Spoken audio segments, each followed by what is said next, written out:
se van a centrar en el tema de hidrógeno y pilas de combustible. Para ellos contamos con Jesús García Martín, que la verdad es que llevamos colaborando con el máster desde su inicio en el año 2000, haciendo este tema. Él es actualmente el director de desarrollo de negocio de Iberdrola en la oficina de Bruselas. Desde 1983 ha trabajado en distintas empresas en Iberdrola e Hidroeléctrica Española, ocupando distintos cargos de responsabilidad y sobre todo siempre involucrado en proyectos de investigación y desarrollo tecnológico de proyectos. Además es miembro de la iniciativa conjunta de hidrógeno y pilas de combustible y experto de la Comisión Europea en estos temas. La verdad es que es un placer y una suerte poder contar con él y que siga viniendo cada vez que le invitamos y bueno, pues que dejo con ellos y que... Muy bien. Pues muchas gracias. Buenos días a todos. Bueno, yo lo único voy a intentar moverme lo menos posible, cosa que es bastante difícil para mí porque soy muy inquieto, ¿no? Bueno, vamos a ver, con respecto al tema vamos a intentar cubrir entre hoy y mañana el tema del hidrógeno y las pilas de combustible. Digo intentar porque este es un tema que vais a ver, vosotros os lo vais a encontrar cotidianamente en vuestro futuro. Es un tema tan importante que...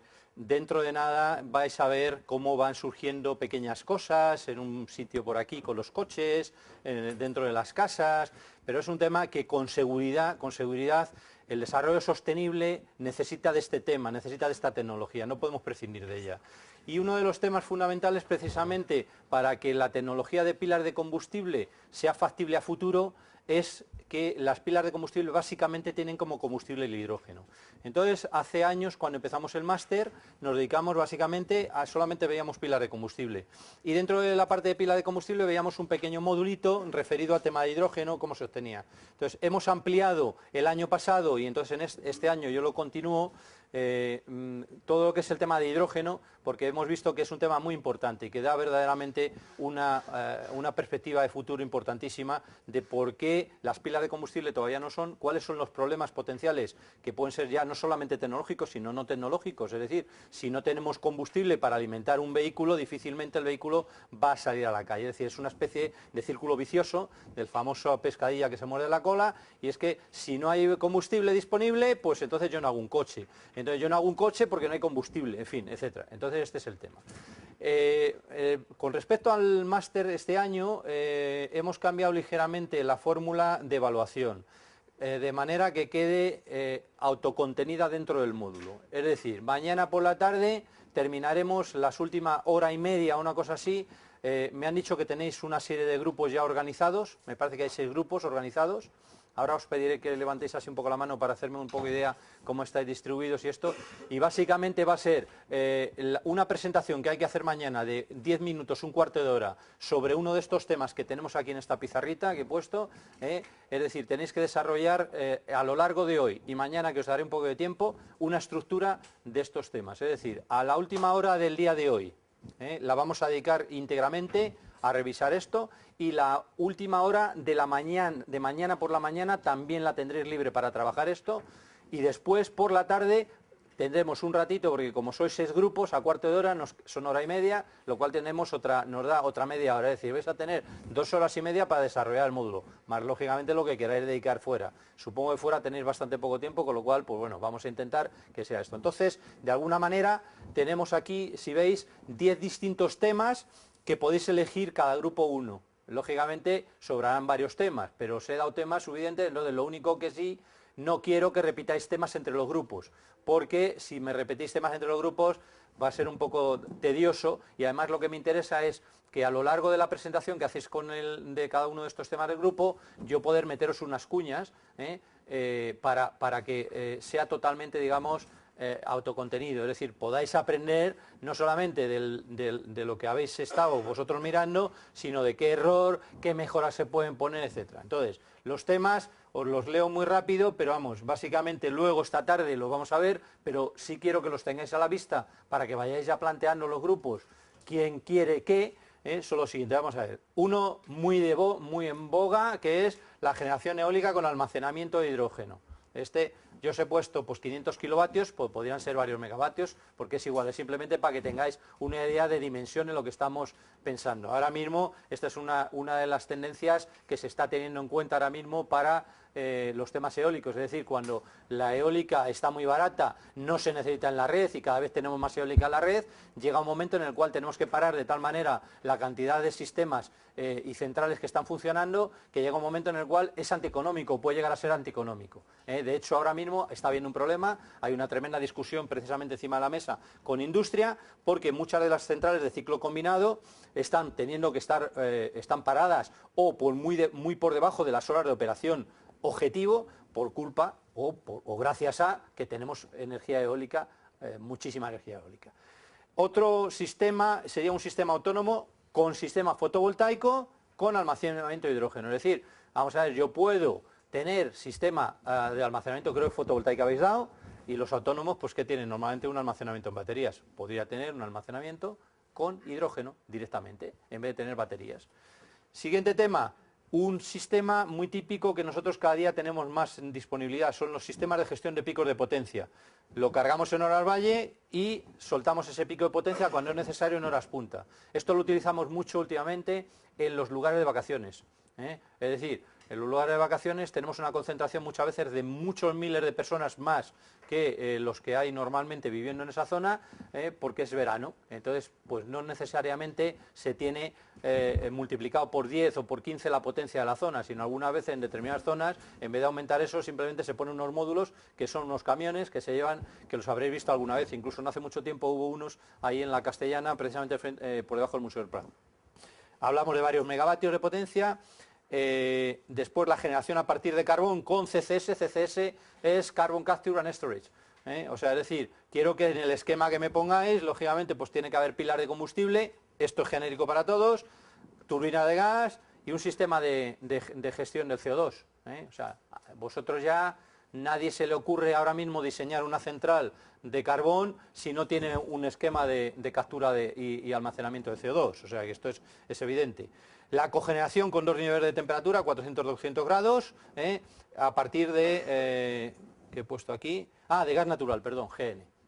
O sea que digamos, es muy típico también una cogeneración, alguien tiene gas natural y entonces pues con ese gas natural puede tener Por supuesto, busco que me incorporéis pila y que me incorporéis hidrógeno en la medida de lo posible.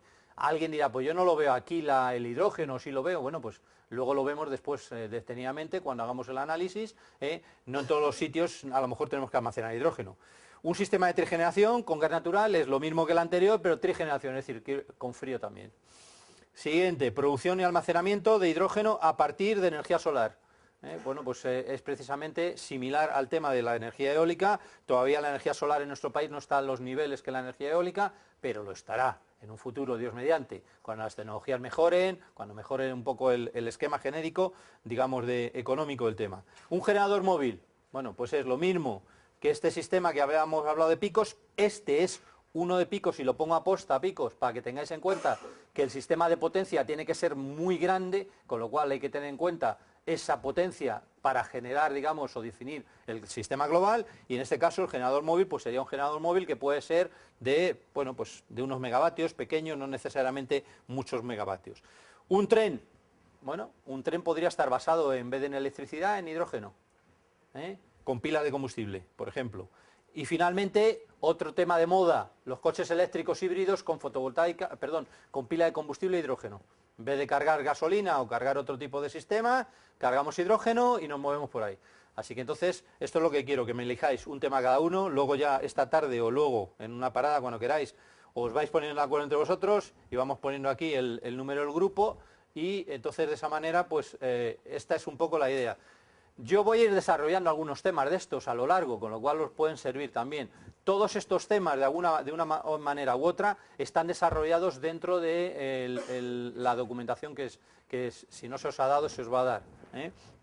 Y la otra cuestión que me interesa sobre todo es que vosotros mismos intentéis hacer vuestro propio sistema y veáis la problemática inherente a los sistemas de estos sistemas que tienen, para que veáis después y podamos incluso, como mañana tendremos un poquito más de tiempo, porque la idea es que presentéis pues un poco, yo prefiero que os dividáis el tiempo. ¿Cuántos sois en cada grupo? ¿3, 4? 4, vale, pues entonces os dividáis un poco el tiempo para de esa manera procurar, digamos, participar todos de una manera activa, pero claro, a lo mejor en la presentación no podéis todos estar presentando, bueno, pues no me importa, pero sí que lógicamente la preparación del ejercicio tiene que ser de esta manera, ¿de acuerdo? A ver, sí me gustaría, porque me parece que hay gente que está en el, como es, están abiertos, ¿quiénes son en el grupo 1? Levantar la mano, vale, el grupo 2, estáis un poco separados. Bueno, el grupo 3, bien, pues luego tendréis que reestructurar esta tarde. Quizás luego cuando paremos en el desayuno, si no os importa organizaros por grupos, es mejor para que de esa manera ya vayamos preparando. El grupo, he dicho el 4, bien, el 5, solo hay uno. Uy, pues vamos a ver. Y el 6, 4, o sea que del grupo 5 estás tú solo. Bueno, esperemos que venga alguien más. Luego me parece que no sé si tenéis que firmar por ahí los estos. Bueno, pues entonces, dicho esto, vamos entonces a dedicarnos ya a hablar del hidrógeno de una manera lo más extensa y rápida posible. Bien, el hidrógeno viene, o sea, he hecho aquí un poco genealógicamente, viene es hidrogenium, viene de la que es perdonad, que me he pasado aquí, viene del antiguo griego en lo que es hydor y genos, es decir, generador de agua.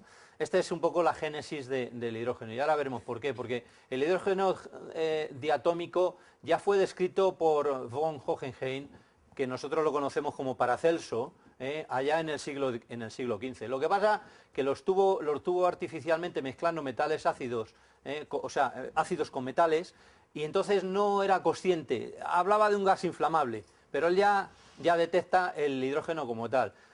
Robert Boyle, allá ya en el siglo XVII, es decir, 2 siglos más tarde, redescubre la reacción. ¿Y cómo lo descubre? Pues con limaduras de hierro y ácidos diluidos. Y entonces esto pues le generaba hidrógeno gaseoso, entonces lo descubre ahí. Pero no es hasta más tarde ya cuando Henry Cavendish es el primero que reconoce el hidrógeno como que es un elemento verdaderamente discreto. Todos los demás creían que eran características de los metales o características de los ácidos. Tenéis que tener en cuenta que la química en aquel entonces todavía estaba en sus inicios. Y entonces, bueno, pues ya Henry Cavendish ya habla de aire inflamable y ve que hay un gas que genera agua. Por eso el hidrogenos. Cavendish tropeza con el hidrógeno, pero cuando está trabajando con mercurio, curiosamente, y asume el mercurio en aquel entonces, os recuerdo que era como un metal mágico, porque eso de que un metal fuera líquido siempre llamaba mucho la atención entonces, y entonces creía que era un componente que era el que estaba liberado por el mercurio, erróneamente, lógicamente, ¿no? Y luego, pero sí fue capaz de describir ya algunas propiedades. Cavendish de alguna manera es el que se considera en toda la química moderna como el verdadero descubridor del hidrógeno. Bien, el hidrógeno, pues es un material abundantísimo en el universo, supone más del 75% de la masa del universo, y en número de átomos más todavía, porque los átomos, claro, como son muy pequeños, todavía más. Es un elemento que se encuentra, y esto porque está aquí, vamos a quitarlo en medio, bueno, es un elemento que se encuentra prácticamente en abundancia en las estrellas, además es uno de los culpables fundamentales precisamente de las reacciones nucleares de fusión en las estrellas. Todas las reacciones que estamos viendo en el Sol y todas estas son reacciones nucleares de fusión debidas a hidrógeno, ¿no? Normalmente en lo que es el universo, el hidrógeno se encuentra en dos formas distintas que las que nos encontramos en la Tierra, es decir, en su forma atómica y en estado de plasma. En el estado de plasma, es decir, el hidrógeno es bastante distinto, puesto que tiene un electrón y un protón, pero estos electrones cuando estamos en el estado de plasma, que es otro estado de la materia, no están unidos, o sea, están libres, por lo tanto, tiene una emisividad enorme. Por eso tiene la tremenda emisividad que tiene el Sol y las otras estrellas, es debido precisamente a este fenómeno, ¿no? Luego, las partículas cargadas, lógicamente, al tener protón y electrón separadamente, quedan muy influenciadas por campos magnéticos. De hecho, los vientos solares interaccionan muchísimo con la magnetosfera terrestre y generan fenómenos como la aurora boreal y cosas de ese estilo. Bien, En condiciones normales en la Tierra el hidrógeno está diatómico, es el famoso H2, es decir, nosotros no nos encontramos un H más por ahí flotando. ¿Por qué? Porque es muy reactivo y entonces, no sé, entonces siempre tenemos. Curiosamente, el hidrógeno es muy poco abundante en la atmósfera de la Tierra, del orden de una parte por millón en volumen, porque como tiene muy poca masa, enseguida escapa a la atmósfera, y entonces de alguna manera desaparece en la atmósfera o se va, queda solamente atrapada parcialmente en lo que es la atmósfera terrestre. Luego, los átomos de hidrógeno y las moléculas diatómicas sí que abundan en el espacio interestelar, aunque curiosamente abundan mucho por ahí, pero en la Tierra son muy difíciles de encontrar y sobre todo de purificar. El hidrógeno es el 15º elemento en abundancia en la Tierra.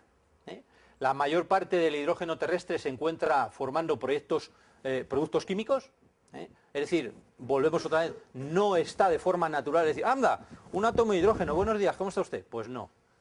Y eso vamos a verlo y precisamente esto es una de las fundamentales situaciones que vamos a ver hoy. Es decir, que realmente, ¿cómo nos encontramos fundamentalmente? Pues en el hidrocarburos o en el agua. Es donde están básicamente. Luego el hidrógeno gaseoso también se puede producir por algunas bacterias, algunas algas, también del componente natural de flatulencias, etcétera, ¿no? Y una cosa importante que ya empezamos a ver y suele ir muy unido en estos temas con el tema del metano. El hidrógeno tiene 3 isótopos, el protio, el deuterio y el tritio. El protio es el más abundante de todos con un 99,98%. Este es un núcleo, además solamente tiene un protón y por eso se le bautizó como protio, protón-protio. Nombre que a pesar de ser muy descriptivo es muy poquito usado, de hecho hay muy poca gente que realmente habla del protio. Es sin embargo distinto cuando tenemos el segundo isótopo, que es el H2, es decir, el que tiene un protón y un neutrón, que es el deuterio, que no es demasiado abundante, como veis, fijaros que en lo que se refiere a fracción no molar es 0,0026% o 0,0184% si en fracción atómica, pero que es poquísimo porque realmente esta es conocida como agua pesada. Y el agua pesada se hizo muy famosa años con los temas nucleares porque al tener un protón, interactúa muy bien y sirve muy bien de moderador dentro de lo que son los reactores nucleares. Y luego tenemos un tercer isótopo que es el tritio, que contiene un protón y 2 neutrones. Lo que pasa que este es radioactivo, es decir, lo encontramos, veremos ahora que lo encontramos en la naturaleza, pero debido a reacciones, es decir, no se encuentra de una forma habitual. Y luego normalmente se desintegra, tiene un periodo de desintegración de 12,33 años y se desintegra a helio 3. Entonces, deuterio, hemos dicho que no es radiactivo, no representa ningún tipo de riesgo. El agua enriquecida normalmente se denomina, como les he dicho, agua pesada, y el deuterio y sus compuestos se suelen utilizar muchas veces también para experimentos y en disolventes en espectroscopía, el RMN. El agua pesada se utiliza, como ya os he dicho, en neutrones, debido a sus neutrones como refrigerante en los reactores nucleares, y es un potencial combustible para la fusión nuclear. ¿Qué pasa con el tritio? El tritio ya hemos dicho que era radiactivo, hay muy pequeñas cantidades de tritio que se encuentran en la naturaleza por efecto, por ejemplo, los rayos cósmicos en alguno de los gases atmosféricos. Ha sido, de alguna manera, liberado, en algunos casos se encuentra mucho en las zonas del Océano Pacífico, en la zona que hubo una época que se dedicaron a hacer pruebas nucleares, los franceses, alemanes, todo el mundo. Ahí se encuentra de alguna manera más, digamos, enriquecido, tal, o se puede encontrar de manera más habitual, pero la realidad es que tenéis que tener en cuenta que con 12,33 años automáticamente desintegra, con lo cual no se encuentra de manera ya muy habitual, ¿no? Hace años se utilizaba mucho como trazador en geoquímica, de forma que eran en dispositivos autoluminosos o autoalimentados, y entonces, bueno, pues se utilizaba mucho. Y luego, otra cosa importante, decir ya para finalizar con esta parte, es que el hidrógeno es el único elemento que tiene 3 isótopos y que cada isótopo tiene su propio nombre. Es decir, cuando vais a plutonio, el plutonio 239, uranio 235, 238, pero no se les da nombre propio. Estos son tan importantes que tienen nombre propio. Buenos días, señor Protio, buenos días. Entonces, y de hecho incluso en muchos libros de química aparecen como D y como T, deuterio y tritio, pero sin embargo no se utiliza el protio como P. ¿Por qué? Porque ya hay un elemento que tiene la P cogida, que es el fósforo.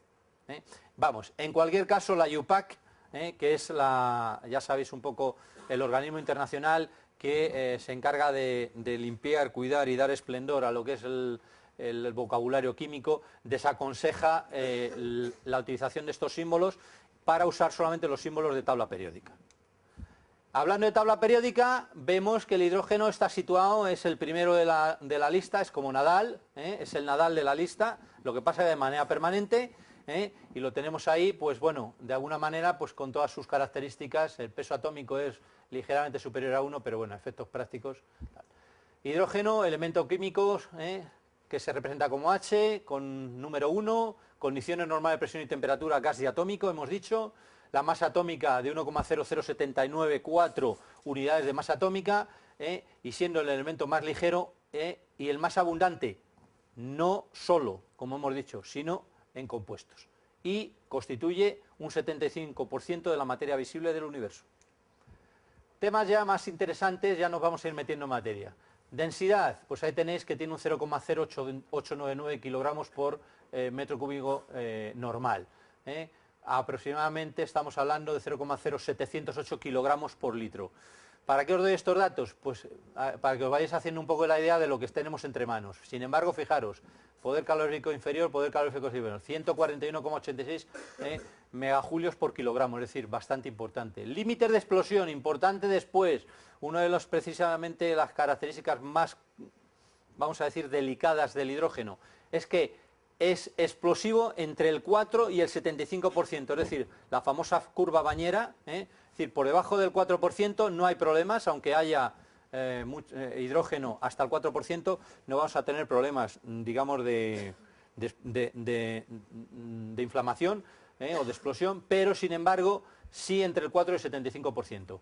Y los límites de detonación, ya sabéis la diferencia, es simplemente la velocidad de propagación de onda, están entre el 18 y el 59, lo cual significa que estos son límites que luego, cuando veamos la normativa de seguridad, tenemos que tener muy en cuenta. Aquí tenemos las capacidades caloríficas y el coeficiente de difusión. Y una cosa importante, muy importante diría yo, para la hora, ahora mismo esto nos va a servir después en la segunda parte, digamos, de la discusión de hoy, que va a ser la parte correspondiente al transporte.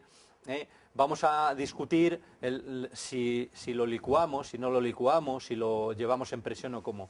Y es importante ver, fijaros una cosa, que con factores de compresibilidad, es decir, que yo le meto a 800, 900 atmósferas, y sin embargo soy capaz de comprimirlo escasamente 1,5 veces, y nos metemos en 1000 y va a 1,7, es decir, esto es una limitación importante. Es decir, llega un momento en el cual no nos interesa de alguna manera meter más presión, porque entonces tenemos un problema de que gastamos muchísima energía para obtener, por ejemplo, en el caso de gaseoso, demasiado poca concentración. Bien, algunos datos de equivalencias. Fijaros, os he puesto aquí una tablita donde tenemos, pues por ejemplo, para la masa de 1 kilo, ¿qué energía tendríamos? Pues 33,33 kilovatios hora. Sin embargo, si hablamos, por ejemplo, de 1 metro cúbico, bueno, pues es equivalente a 3 kilovatios hora. Si hablamos en litros, estamos hablando de 2,359 kilovatios hora. Aquí tenéis la equivalencia, lógicamente, en megajulios y las equivalencias correspondientes en kilos y tal. Pero, por ejemplo, sí que es importante, es que fijaros, por ejemplo, esto es, o bien este con este, o este con este, que me da lo mismo, es que con 0,03 kilos, 0,03 kilos de hidrógeno tendría la equivalencia a 1 kilovatio hora. Esto significa que es un gas altamente energético. El hidrógeno es líquido, en principio, a presión atmosférica por debajo de 20 grados Kelvin. Esto es importante saberlo, sobre todo porque cuando se habla de licuar hidrógeno, no estamos hablando de que, bueno, dejarme un momentito el molinillo del café que voy a licuar un poquito de hidrógeno. Bien, ¿qué pasa si hablamos en potencias eléctricas? Bueno, pues también he hecho una tabla similar. Como estamos hablando antes, si dividimos por horas, pues lógicamente tenemos una cosa similar. Lo único que sí es interesante ver, por ejemplo, aquí, de nuevo, es que aquí me interesa más que nos fijemos en la columna, es esto. De 11,12 metros cúbicos de hora de gas, nos daría una potencia necesitaríamos una potencia, o sea, de 33,33 kilovatios hora. Es decir, los volúmenes que manejamos son bastante grandes, en cualquier caso. Si comparamos con otros, digamos, combustibles, pues por ejemplo aquí tenéis que 1 kilo de hidrógeno equivaldría a 2,78 kilos de gasolina, lo cual no está nada mal, si no fuera por el tema del volumen, o a 2,80 de gasóleo, o a 2,4 de metanio, o entre 2,54 y 3,14 dependiendo un poco de la composición del gas, de gas natural, a 2,59 de propano, a 2,62 de butano, a 6,09 de metanol. Aquí tenéis, por ejemplo, si lo hacemos en líquido, 1 litro de H2 líquido, sin embargo, es equivalente, es decir, cuando hablamos de volúmenes, cambia la situación. O sea, tenemos, y eso es un tema muy importante que tenéis que tener en cuenta cuando hagáis dimensionamientos de sistemas. No es lo mismo manejar, cuando hablamos muchas veces en la nomenclatura que hablamos en las pilas de combustible, vamos a hablar alimentación en no sé cuántos kilos por hora. Bueno, pues ojo cuando hablamos de kilos o metros cúbicos, porque como veis, las diferencias pueden ser bastante importantes y al final tenemos que tener un depósito donde meter este hidrógeno. Entonces esto es importante. O sea, quiere decirse que a efectos prácticos el problema del peso juega a nuestro favor. Por ejemplo, cuando juguemos con los coches eléctricos, nos viene fenómeno respecto a peso. No me pasa como con las famosas baterías, que tengo que calcular una cantidad de baterías para llevarse a sí mismas. Por ejemplo, en un coche. Aquí no. ¿Por qué? Porque hablamos de que el kilogramo tiene un poder, digamos, calorífico tan interesante y tan importante que nos juega a nuestro favor. Pero, sin embargo, vamos a tener que prever que en el coche hay que poner un depósito de un tamaño determinado para poder llevar ese hidrógeno. Entonces, el peso no es importante, pero sí el volumen. Bueno, un concepto fundamental, creo que ya lo he dicho, pero no me voy a cansar de repetir y es un tema que os tiene que quedar grabado porque este es el concepto fundamental que va a marcar precisamente y que está marcando el futuro, presente y futuro del hidrógeno. Es que no es un combustible, no es una fuente primaria de energía. Es decir, no es como el petróleo que vas y está ahí, entonces lo tienes y simplemente lo tienes que utilizar, lo tendrás que refinar, pero está. No, el hidrógeno no es fuente primaria, es decir, tenemos que partir de una fuente que nos genere hidrógeno, que nos permite generar hidrógeno, la que fuere o fuese, pero necesitamos una fuente. Entonces, cuando hablamos de que no hay una fuente primaria, entonces el problema es que tenemos que pensar es que hay que producir ese hidrógeno. Luego entonces tenemos que analizar cuáles son las fuentes de producción del hidrógeno, y es precisamente lo que vamos a ver. Si os veis, os lo he distinguido aquí en varias fases. Es decir, producido con energía nuclear, producido con energía fósil, o producido con energía solar, o bien otra energía renovable. Si pasamos de energía nuclear, normalmente, ahora lo vamos a ver en detalle, pero para que veáis, este es, digamos, es como el esquema madre, ¿no? Y vamos luego a ir viendo poco a poco todas estas conversiones para ir entendiendo correctamente cuál es la mejor, cuál es el futuro, dónde nos la jugamos, etcétera. Entonces, es decir, energía nuclear a partir de calor, por una termólisis podemos obtener hidrógeno. O bien, con este calor generamos una energía mecánica, generamos electricidad y a través de electrolisis. ¿De acuerdo? Energía fósil, tenemos la misma situación. Si producimos suficientemente calor, podemos hacer termólisis y si no, por la vía convencional de electrolisis. Energía fósil, si obtenemos directamente energía eléctrica, también electrolisis.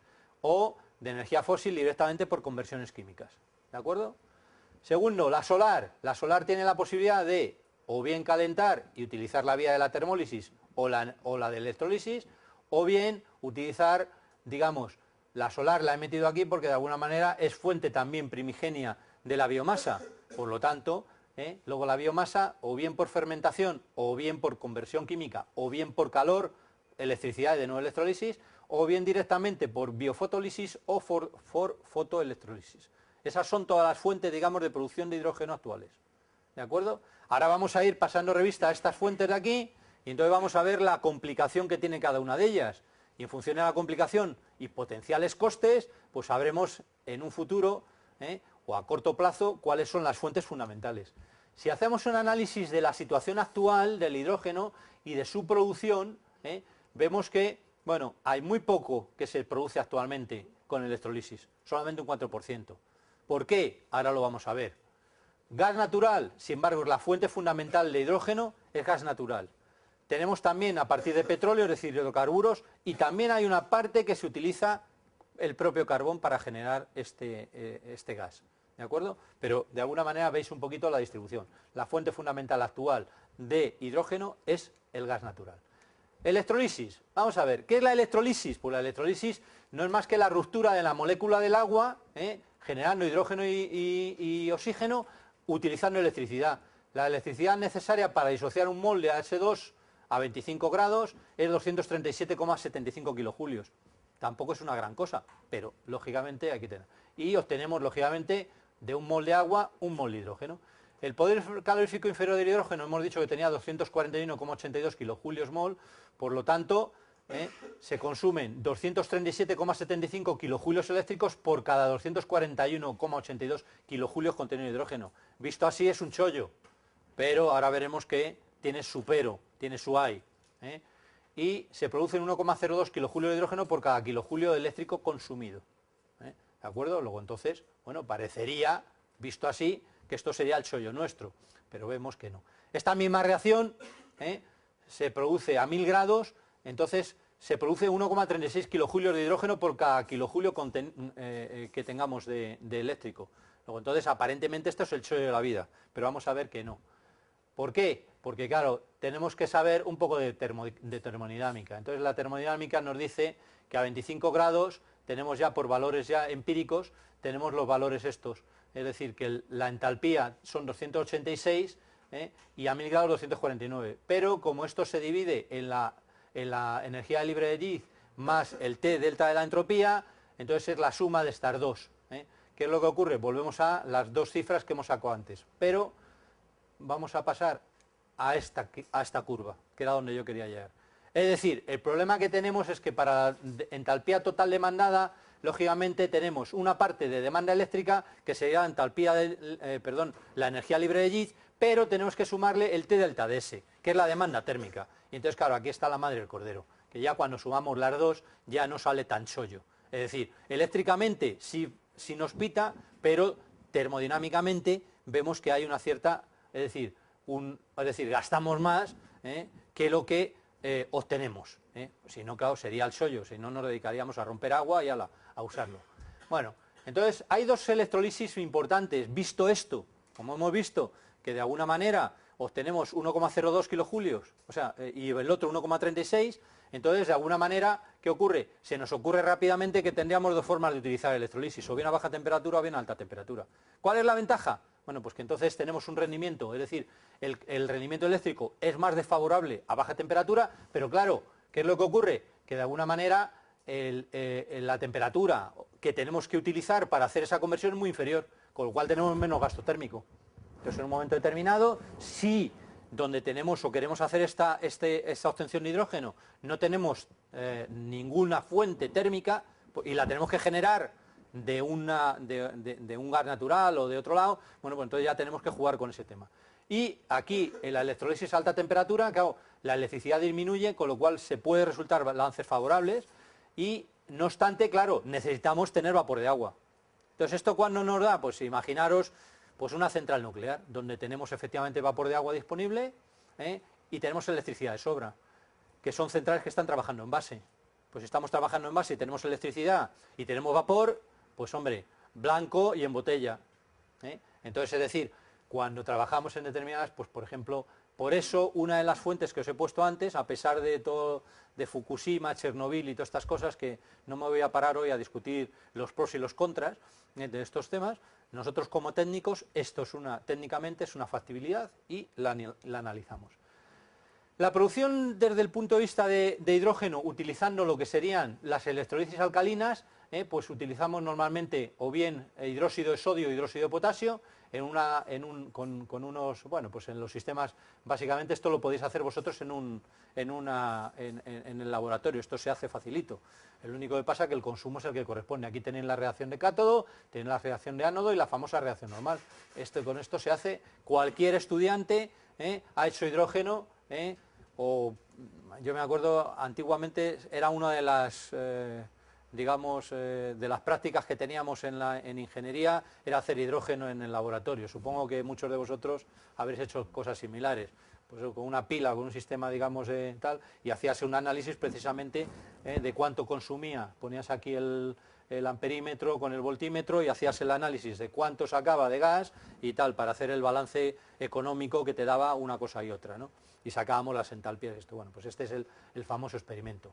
Si nosotros vamos a ya sistemas un poquito más sofisticados, pues tenemos un tanque, por ejemplo, de hidróxido de potasio, tenemos la unidad de generación de hidrógeno y tenemos un sistema de alimentación. Entonces, aquí dentro, aunque lo he pintado como una caja, ojito al parche, tenemos el módulo de electrólisis, el que hemos visto antes, un poquito más sofisticado, lógicamente, el sistema de circulación de electrolito, porque si no circula el electrolito, entonces no voy a tener suficiente, es decir, se me va a empobrecer y se me va a parar la reacción, y luego el sistema de purificación de hidrógeno, ¿de acuerdo? Para concentrarlo. Al final, con un sistema de estos, puedo obtener más o menos un 99% de pureza de hidrógeno y en un compresor meterlo al almacenamiento. Entonces, aquí tenéis ya el primer esquema para que vayáis tomando nota para todos estos tinglados, ¿de acuerdo? Y lo que quiero aquí, lógicamente, es que me hagáis un esquema, me hagáis un esquemita, cómo son las cosas, y luego voy a ir preguntando, de alguna manera, bueno, ¿por qué lo hacéis así? ¿Por qué lo hacéis de esta manera? ¿Cuáles son las opciones? Y lo vamos a discutir. Vamos a discutir de una forma abierta, pero quiero que le deis un poco vueltas, porque esto os va a servir mucho de reflexión de lo que vamos hablando. Bien, la unidad de producción de hidrógeno, pues aquí tenéis el electrolizador y el purificador. Aquí os he puesto...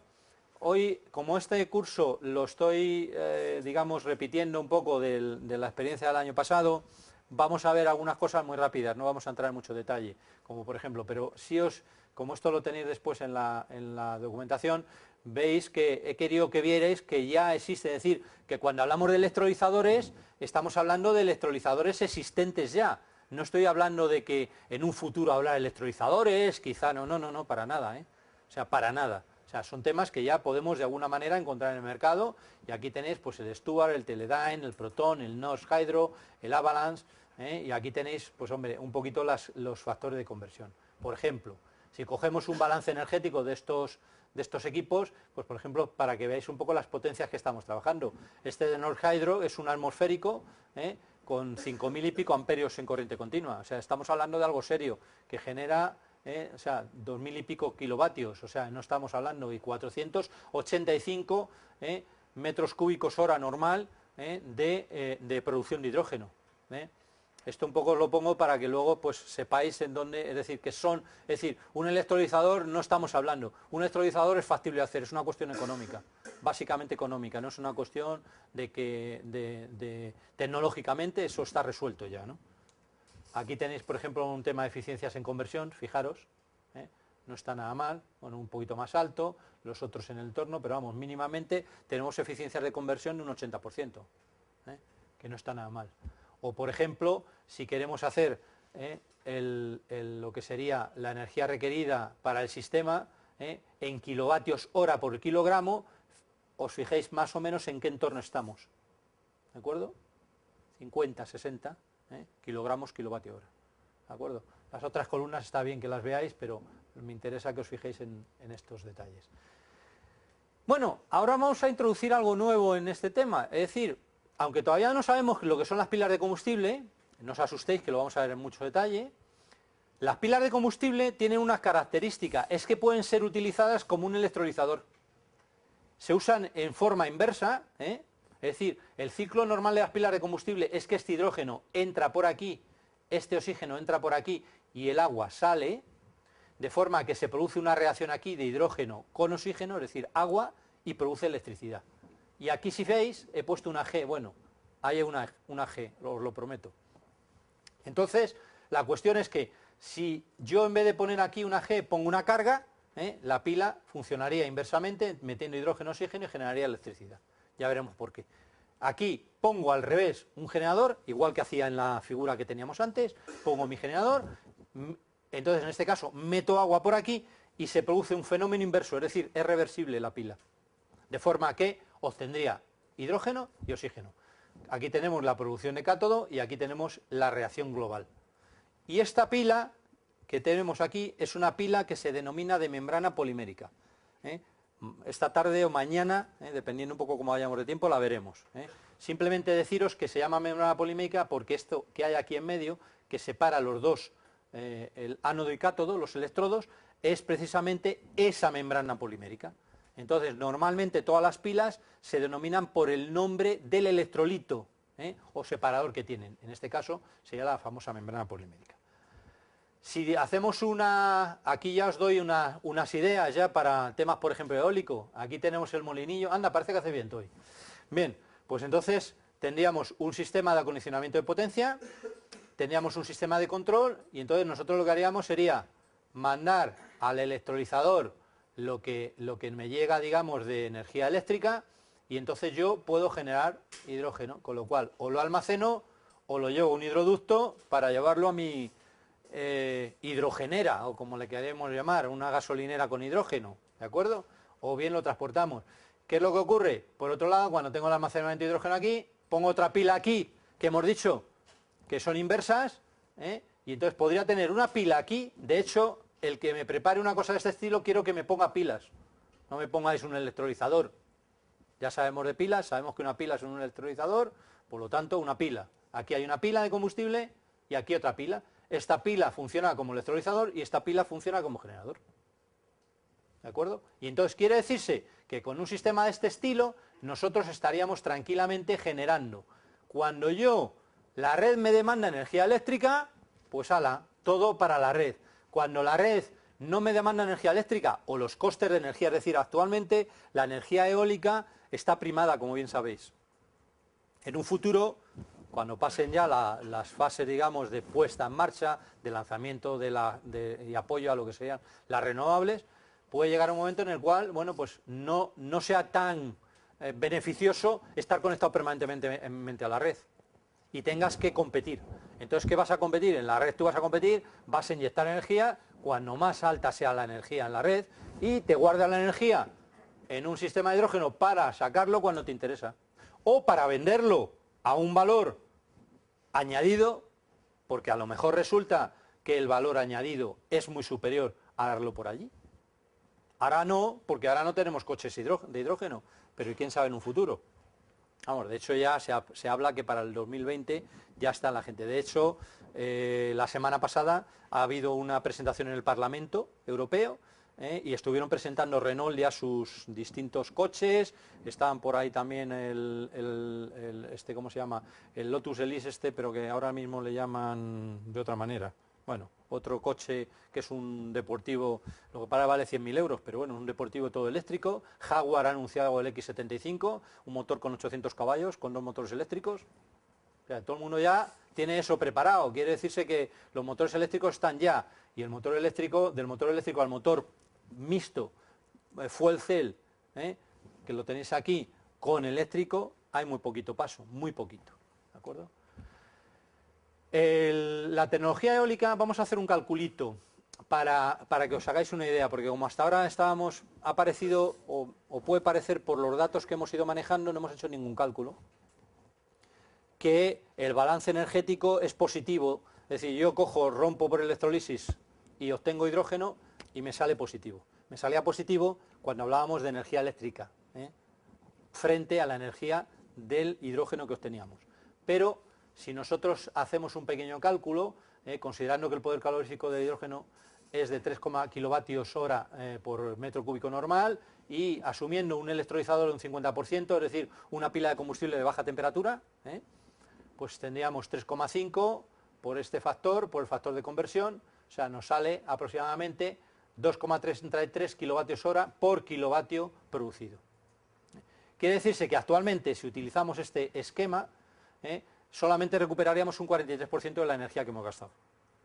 Quiere decirse, por tanto, que para una gestión con estos sistemas necesitaríamos que la electricidad que estamos utilizando para generar hidrógeno sea 2,33 más barata que la que actualmente tenemos, porque si no, no nos salen los costes. Es decir, si a mí me lo compran a precio tarifa y yo lo tengo que comprar a 2,33 veces, pues no me sale, tengo que hacer ese cálculo. Pero fijaros, en cualquier caso, que hemos marcado 2 puntos, este 50% de rendimiento, y luego hemos fijado otra cuestión, y es que el precio de compra sea el mismo.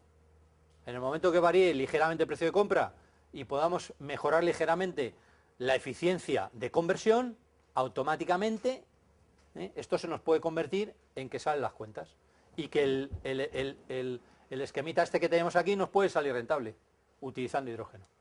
Lo único que tenemos que tener, lógicamente, es que estos usos existan.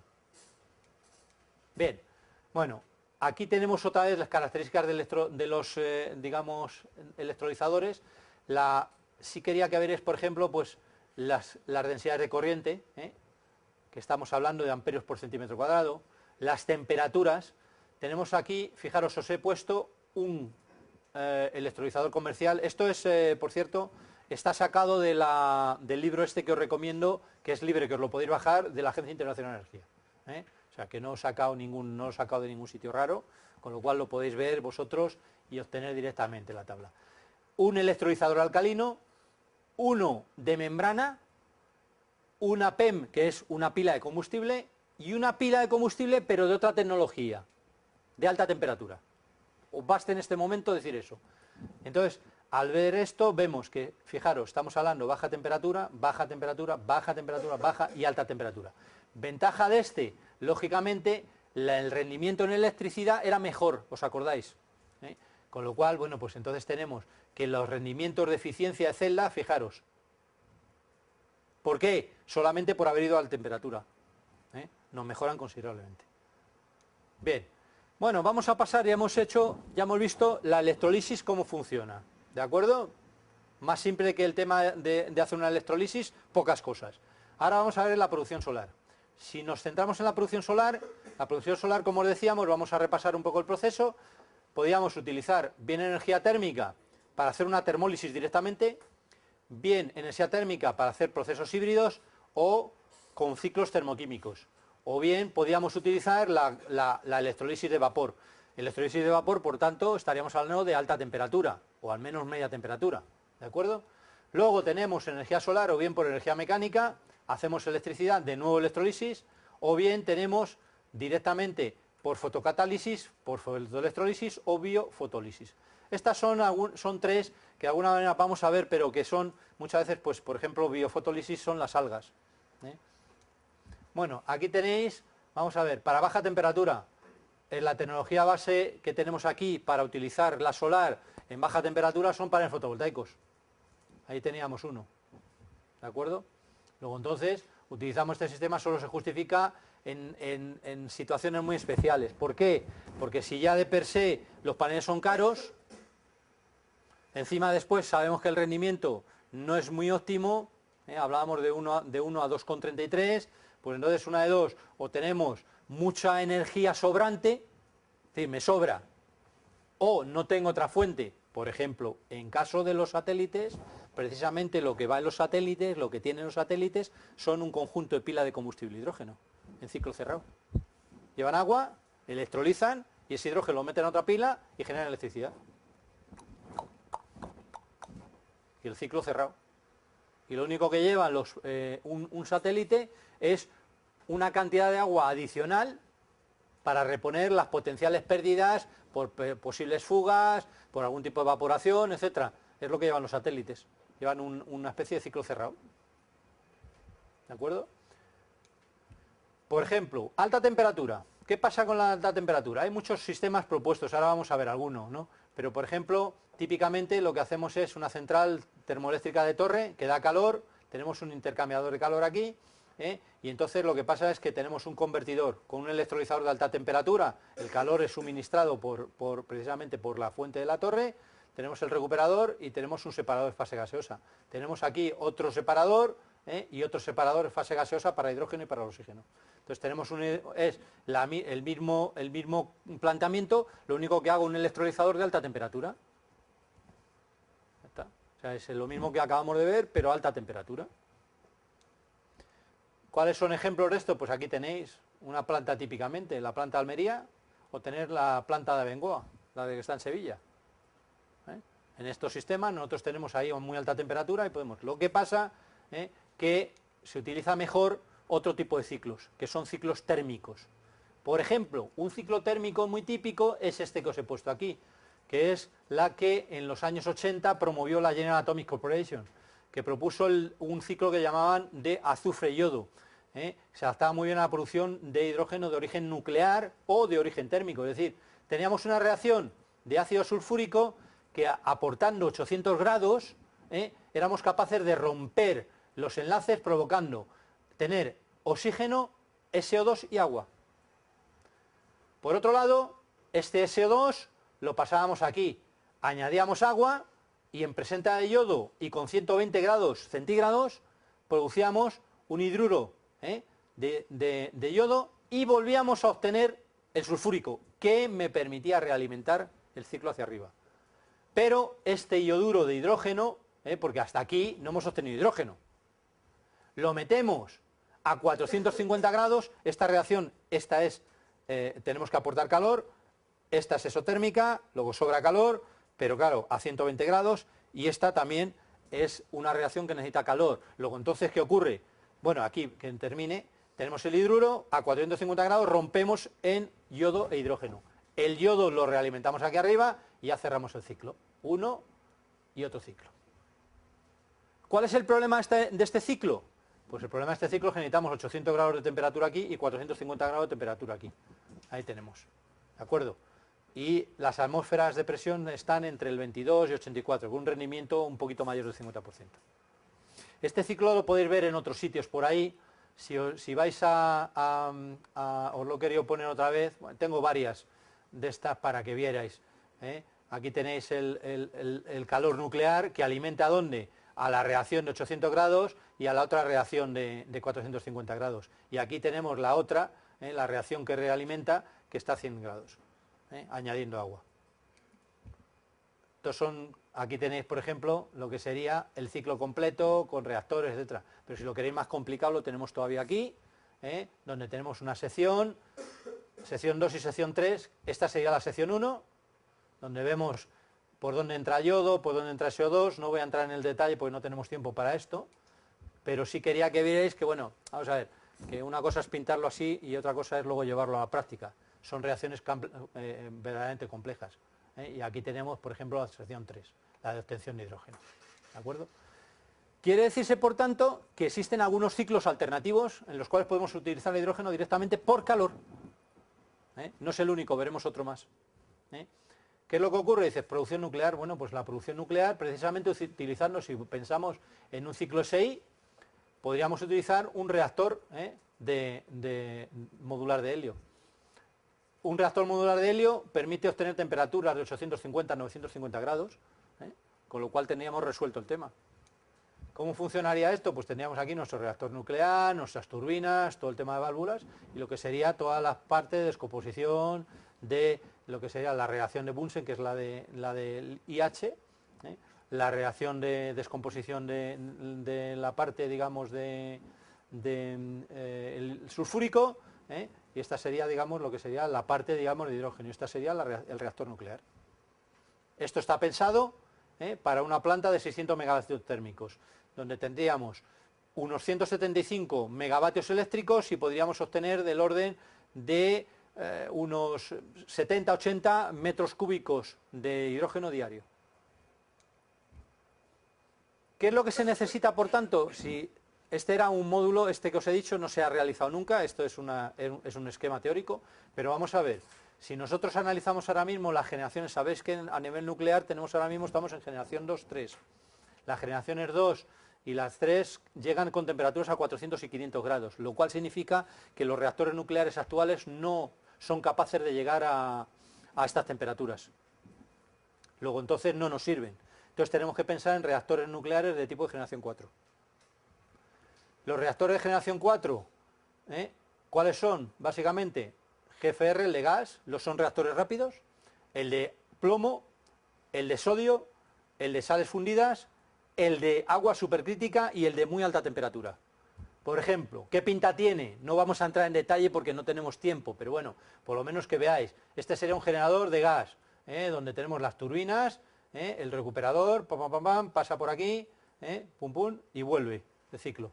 ¿De acuerdo? Tenemos los compresores que necesitamos para cerrar el ciclo. Es decir, conectados a la turbina tenemos el generador y tenemos los compresores que nos permiten cerrar el ciclo.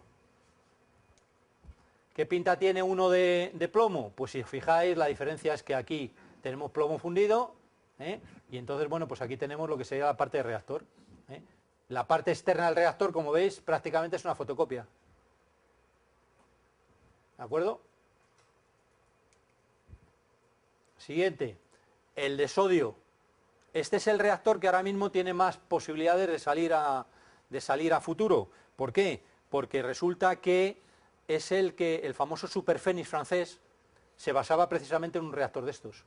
Ahora mismo, no sé si estáis siguiendo, supongo que no del todo, pero bueno, os lo cuento yo, se acaba de poner en marcha una plataforma que se llama la Plataforma de Desarrollo Nuclear Sostenible a nivel europeo. Esta plataforma de desarrollo nuclear sostenible lo que hace es promover la generación 4, estas generaciones de nuclear. ¿Ok? Y entonces dentro de ahí se ha lanzado una cosa que se llama la Iniciativa Industrial Europea de Desarrollo Nuclear, es decir, dentro de la plataforma está la iniciativa, que son un grupo de empresas que han firmado un acuerdo para desarrollar los reactores, y entonces dentro de eso el reactor de referencia es el reactor de sodio. Entonces aquí tenemos el reactor de sodio, que si os fijáis, esto es la parte de sodio, el primario, y aquí no hay intercambio, o sea, vamos a ver, hay intercambio aquí, pero este circuito ya no es un circuito que esté irradiado, porque fijaros que sale de aquí, recorre esto y vuelve al intercambiador, ¿de acuerdo? O sea, no es como los anteriores, que el propio circuito entraba, salía, estaban, digamos, de alguna manera irradiados. El de sales fundidas, bueno, pues el de sales fundidas tiene un sistema similar, es decir, cada vez, claro, estos reactores que son de tipo más avanzado, en principio, aparte de que no generarían, o al menos no generarían demasiados residuos, porque serían capaces de transmutar, casi todos tienden a tener lo que sea un ciclo cerrado. Este le pasa lo mismo, sales fundidas están circulando aquí tienes un intercambiador con otro intercambiador, y tienes esta parte y esta parte, y aquí tienes el circuito de intercambio. El de supercrítico, bueno, pues tenemos una cosa, pero aquí sin embargo sí que el agua que está dentro del reactor, porque es de agua, sí que fluye hasta la fuente, digamos, de la turbina. Es decir, esto es como los boiling reactors, los reactores de agua en ebullición, también tienen que la parte de turbina, el agua que va por la parte de turbina es el mismo, es agua que está de alguna manera, vamos a decir, irradiada.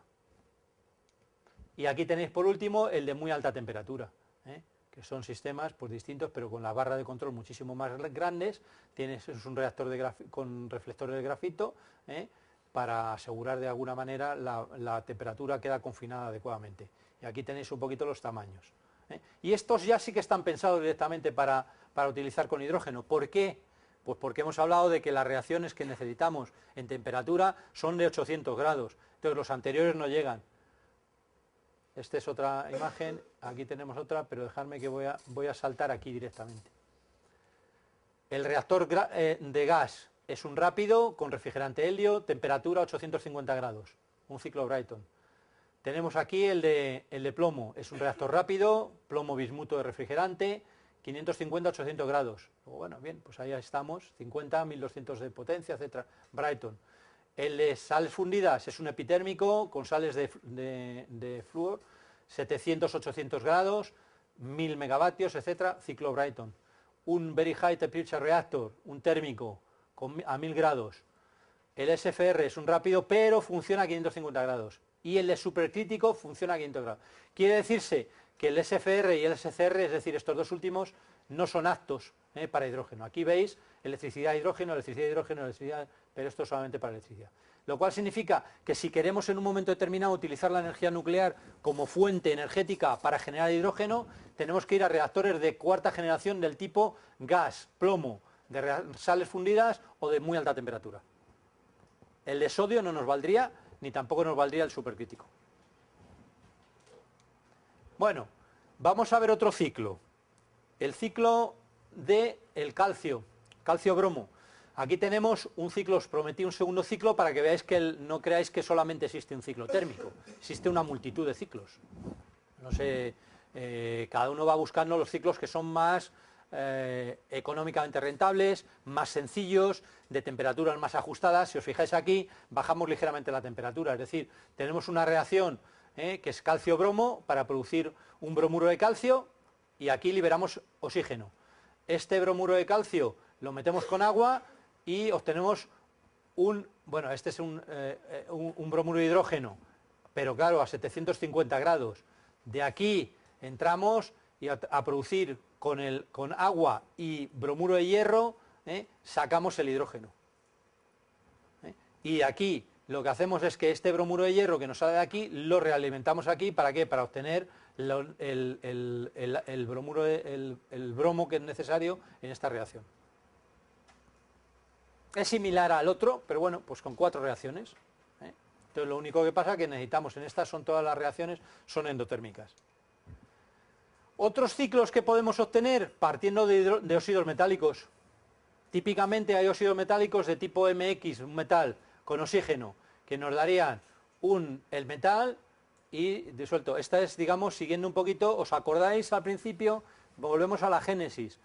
Nuestros primeros padres en la química, ¿a qué se dedicaban? A jugar con ácidos y metales y tal. Entonces nosotros jugamos con algo similar. Lo que pasa es que como sabemos un poquito más de química, sabemos que donde podemos utilizar es precisamente utilizando los óxidos metálicos y metiendo después esos metales contra agua.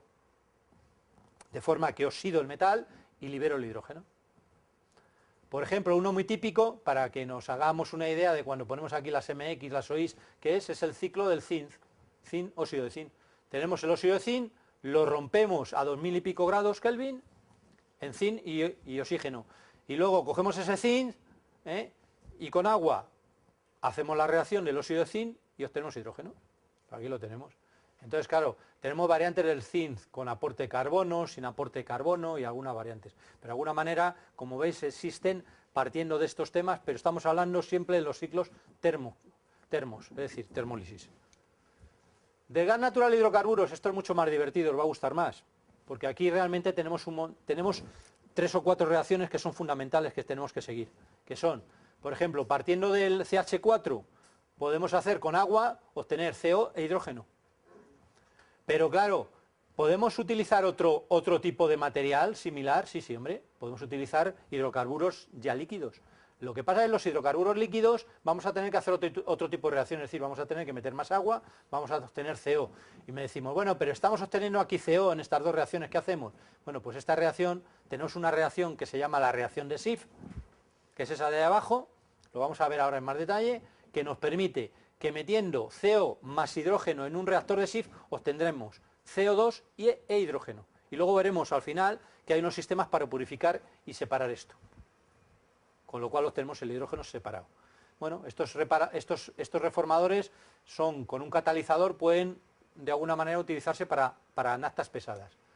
Fijaros aquí, por ejemplo, un reformador de vapor. Este es el típico. Actualmente prácticamente el 95% del gas natural, o sea, del hidrógeno que se obtiene de gas natural, es a partir de reformado con vapor. Entonces, metemos el agua por un lado, lo calentamos en algún sitio y lo metemos al reactor. Por otro lado, metemos el metano, lo calentamos y lo metemos al reactor. Aquí tendremos, por lo tanto, CH4 más agua, más vapor. Por lo tanto, ya obtenemos aquí, salimos y pasamos ¿a qué pasamos aquí? A una unidad de conversión de alta temperatura, a un Schiff, la que hemos hablado antes. CO más agua para obtener el hidrógeno. Después enfriamos y luego tenemos aquí una unidad de purificación. Vamos a quedarnos ahí con unidad de purificación.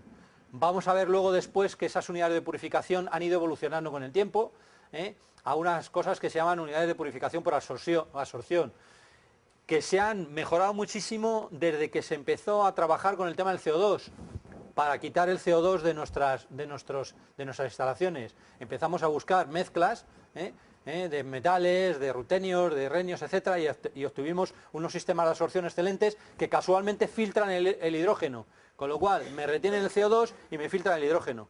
Entonces, pues ya tenemos aquí que luego no tenemos más que embotellarlo y listo para utilizar. Aquí tenéis, esta es una unidad de presión, precisamente de purificación. Luego vamos a ver cómo funciona. Y aquí tenéis un layout de un reformador. Esta es la pinta que tiene un trasto de estos. Hay que reconocer que al que le guste meterse en el tema del hidrógeno, le va a tener que gustar un poco la fontanería, ¿eh? Reactores, tubos, calentadores, intercambiadores de vapor, intercambiadores enfriadores, etcétera, ¿no? Y aquí tenéis, por ejemplo, pues las producciones que se obtienen hay un proyecto, el HiMap, que tiene varios instalados, varios, digamos, en Madrid y en Stuttgart. Entonces tenéis aquí, ¿para qué? Para autobuses. Entonces, por ejemplo, pues tenéis aquí los tipos, digamos, de gas natural que están utilizando, ¿eh? Y cuáles son los ratios de capacidad y cómo están obteniendo. O sea, como veis, son casi paralelos, ¿eh? Este sería, por ejemplo, típico, un Rüger y un Mahler. Estos son los ratios. Y aquí, si veis, fijaros una cosa importante, los ratios que obtenemos, ¿eh? Es de partes por millón de CO2 o de CO, son bajísimos, ¿eh? ¿Gracias a qué? A las unidades de conversión SIF, ¿eh? Las unidades de conversión SIF veremos luego que tenemos de alta temperatura y de baja temperatura. Aquí tenéis, por ejemplo, una típica composición de un reformado, ¿eh? Entonces tenemos un efluente reformado que sale a 46 y subimos a 52,9 con la reacción de SIF, ¿eh? La temperatura de reformado a 760-900 grados. Aquí aún así tenemos una baja todavía reducción porque solamente hemos tenido una etapa, ¿eh? De SIF. Si tenemos varias etapas de SIF podemos mejorar. Vamos a ver, hay una cosa importante. Dentro de los reformadores hay tres tipos, que ya acabamos de ver el primero, que es el reformador de vapor. El reformador de vapor, vamos a decir que es la madre de los reformadores, pero tiene un problema, solamente lo podemos usar con gases, ¿eh? Con CH4 o gases, propano, metano, etano. Sin embargo, no nos es apto, ¿eh? En cuanto que empezamos a subir la gradación, tenemos problemas. Entonces, ¿cuál es la forma de utilizar? Es utilizar los reformadores selectivos, ¿eh? Fijaros una cosa muy importante que ya empiezo a meter. En las pilas de PEF, que son las de polímeros que hemos visto antes, las que yo os enseñé antes, las pequeñitas esas, que tenían un polímero entre los dos electrodos. El problema que tienen esas pilas es que utilizan un catalizador. Y ese catalizador se envenena con CO. Quiere decirse que solamente nos acepta como mucho 50 partes por millón. Luego no tenemos más remedio que utilizar catalizadores para disminuir la cantidad de CO que viene aquí. Aquí tenemos, por ejemplo, un reforma catalítico. ¿Qué es lo primero que hacemos con un gas? Quitarle el azufre. El azufre en general ya sabéis que se lleva mal con todo el mundo, ¿eh? De hecho, una de las cosas que nos da muchísimo problema en el gas natural, sabéis que el gas natural no huele, pero le echan mercaptanos o tiofanos para que huela, para que lo detectemos, por seguridad, por norma. Bueno, pues eso que para la norma de seguridad es buenísimo, para las pilas de combustible es como un tiro en la nuca, porque lo tenemos que quitar. Y entonces lo primero que tenemos que hacer es quitar el filtro, meter un filtro de azufre para quitar lo que sería todo el azufre en medio. Una vez que hemos quitado el azufre, metemos al reformador de vapor. Este reformador de vapor, que de alguna manera es siguiendo digamos la fórmula química que hemos visto antes, nos daría ya una parte, digamos, muy importante. Y entonces aquí lo que hacemos luego, como tenemos, esto es totalmente exotérmico, utilizamos este calor, ¿para qué? Para calentar el aire y el agua que nos va a permitir alimentar el reformador. Y luego tenemos, aquí aparece por primera vez la unidad de absorción de presión. Hemos dicho antes que teníamos que subir a una muy alta pureza el hidrógeno. Bueno, pues esta es la unidad que nos permite hacerlo. Otros reactores importantes e interesantes son los reformadores de oxidación parcial. Ojo, porque bajo este título tenemos lo que es un simple reformador de oxidación parcial, pero también, llamados de otra manera, lo vamos a encontrar como gasificadores.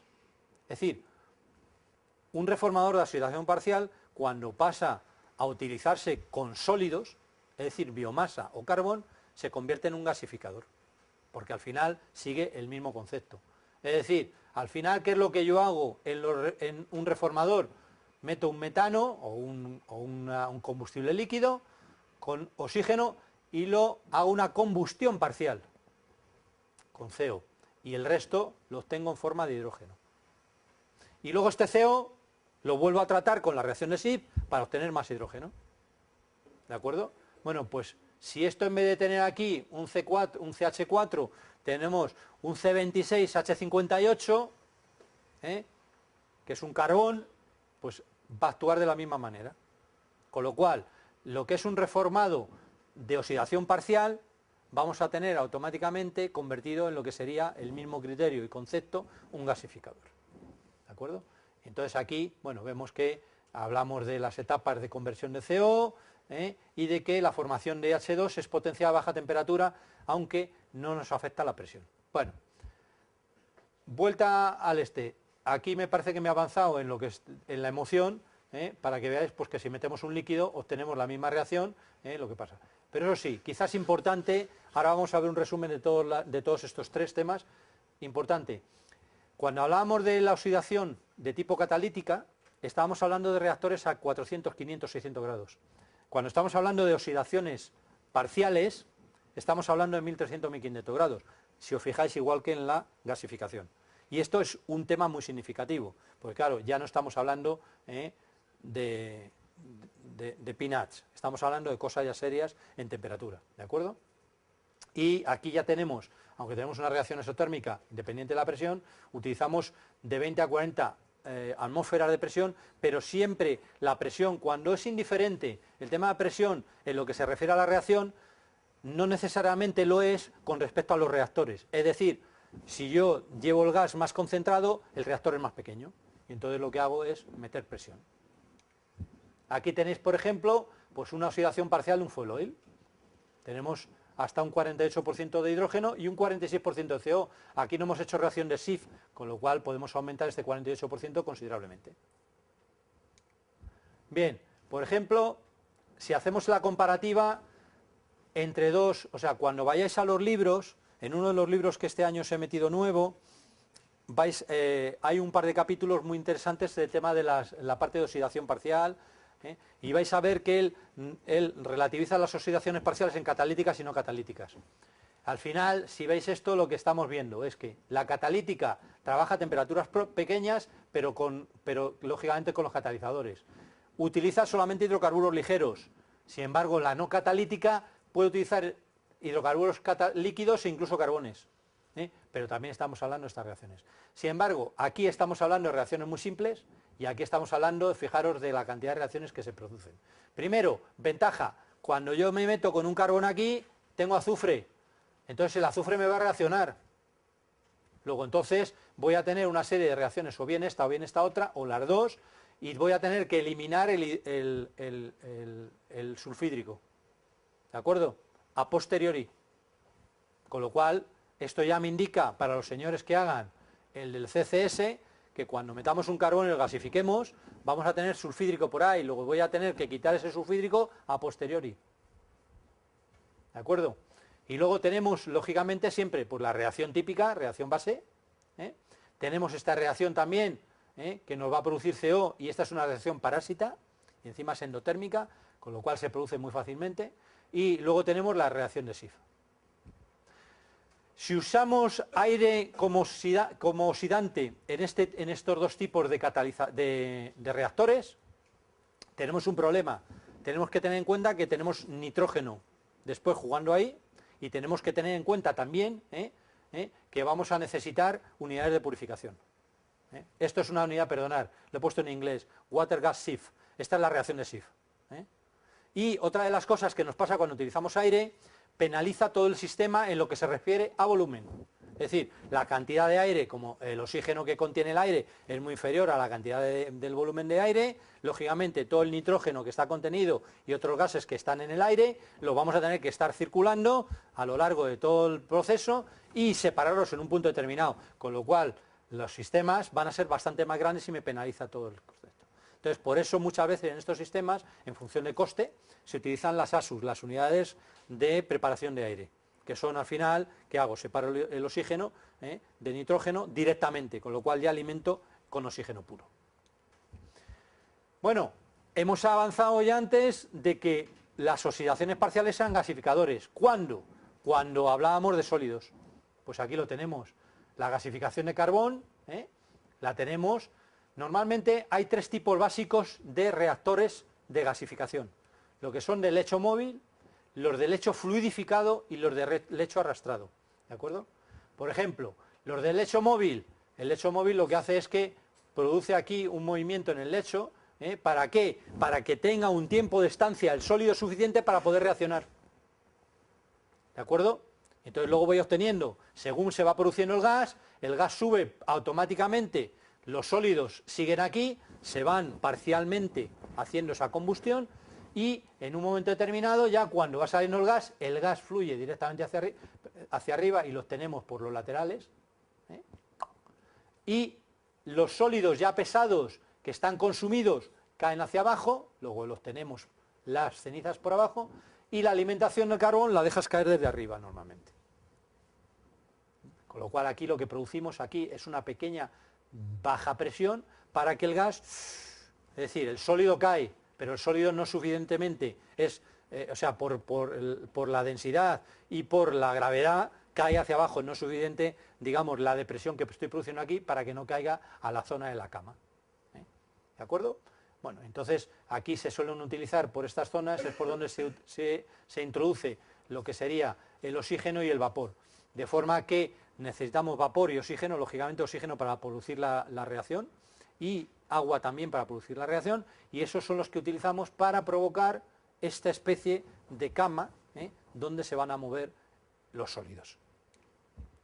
Aquí tenéis otro chisme, si os fijáis, aquí tenemos otro en el cual la alimentación se hace por abajo, también podemos hacer alimentación por abajo, de forma que insuflamos el gas con unos tornillos a la cama, y entonces se va produciendo, por el centro van cayendo, las alimentamos por los laterales, por el centro van cayendo hacia abajo lo que serían la extracción, digamos, de las cenizas, y el gas va fluyendo hacia arriba.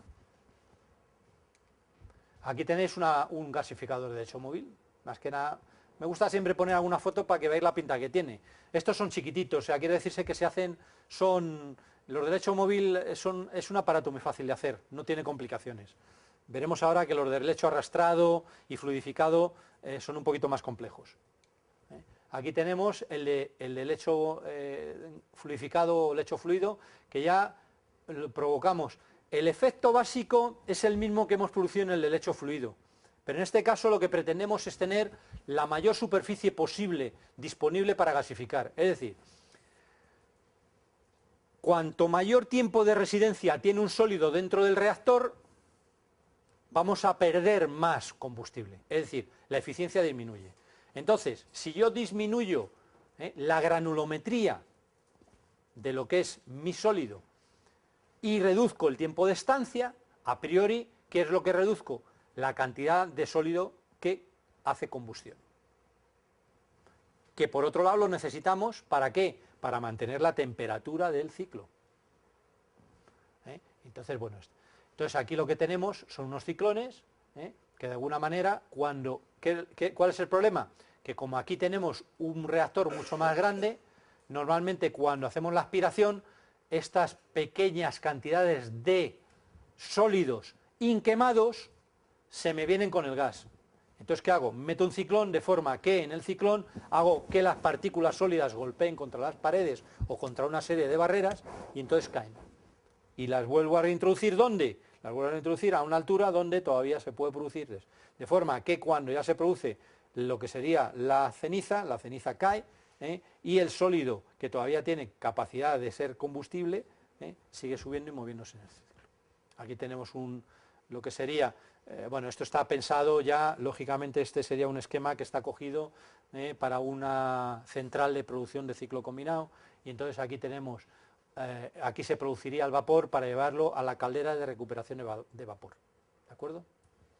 Y aquí tenemos los sistemas de eliminación de sulfuro, que ya lo habíamos hablado antes. Como voy a tener por aquí, yo estoy metiendo carbón, el carbón ha sido machacado, yo tengo ahí de todo, entonces aquí elimino el azufre. Ahí tenéis pero aquí ya, como veis, las alturas que estamos hablando ya no son las que hablábamos antes. Estamos hablando de reactores muy superiores, mucho más grandes, necesitamos mucho más espacio para producir precisamente el movimiento de las partículas libremente aquí dentro, etc. Y aquí tenéis el del lecho arrastrado. El del lecho arrastrado se llama el lecho arrastrado porque el lecho mueve, se va moviendo, va fluctuando hacia arriba y vuelve. O sea, va, digamos, provocando una especie de grupo de partículas que evoluciona. Y el otro grupo de partículas que evoluciona. Y otro grupo. Entonces por eso le llaman arrastrado.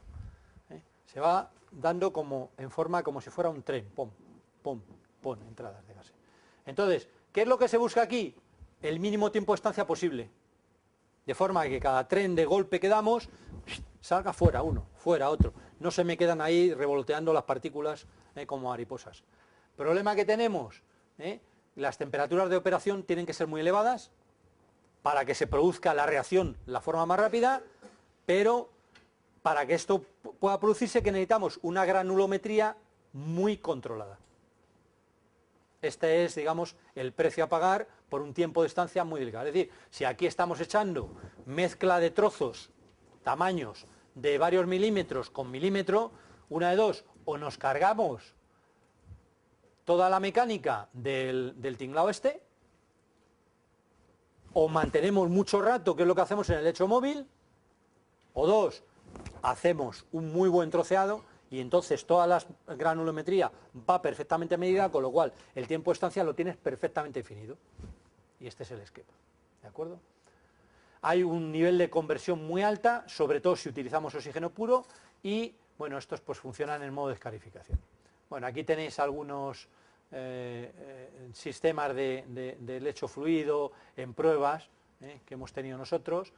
Este es un reactor alternativo que está entre el de lecho móvil y el de lecho fluido, que es uno rotacional. Lo que hacemos es decir, en vez de coger y dejar que las partículas se muevan libremente dentro del reactor, yo produzco una serie de bandas internas y hago que el combustible vaya moviéndose hacia zonas interiores y salga. De forma que entro con partículas más grandes y se van disminuyendo poco a poco y produciendo gas según van pasando alrededor del este. Y este es el ciclo tal. ¿Con esto qué consigo? Bueno, pues consigo de nuevo bajar un poquito la temperatura porque el tiempo de estancia es mayor, con lo cual no tengo que subir. Es decir, menor tiempo de estancia, mayor temperatura. Y entonces de alguna manera, pues este sería una alternativa. Si ponemos aquí las diferencias, fijaros una cosa interesante, aquí, que yo ya os había hablado. El lecho móvil, estamos metiendo partículas, fijaros, hasta de 50 milímetros, desde 6 a 50. ¿Qué es lo que ocurre? Bueno, pues la de 50 estará más tiempo moviéndose ahí, y la de 6 pues tardará menos. Problema, lógicamente, claro, tiene que estar más tiempo moviéndose esa partícula dentro del reactor. Aquí ajustamos un poquito más los temas, digamos, de tamaño granulométrico. Automáticamente, al ajustar la granulometría, ¿qué es lo que tengo? Pues tengo que el tiempo de residencia baja, aumenta ligeramente las temperaturas, los he puesto en grados Kelvin, pero bueno, en grados Fahrenheit, pero estamos hablando de 600, 700 grados, estamos hablando alrededor de 900, de 1200, 1500. Entonces, tenemos la aceptabilidad de fines son el polvo de carbón muy limitado, porque entonces o se quema o sale zumbando. Esta es buena y aquí está ilimitado. ¿Por qué? Es que fijaros qué tamaño estamos haciendo de granulometría.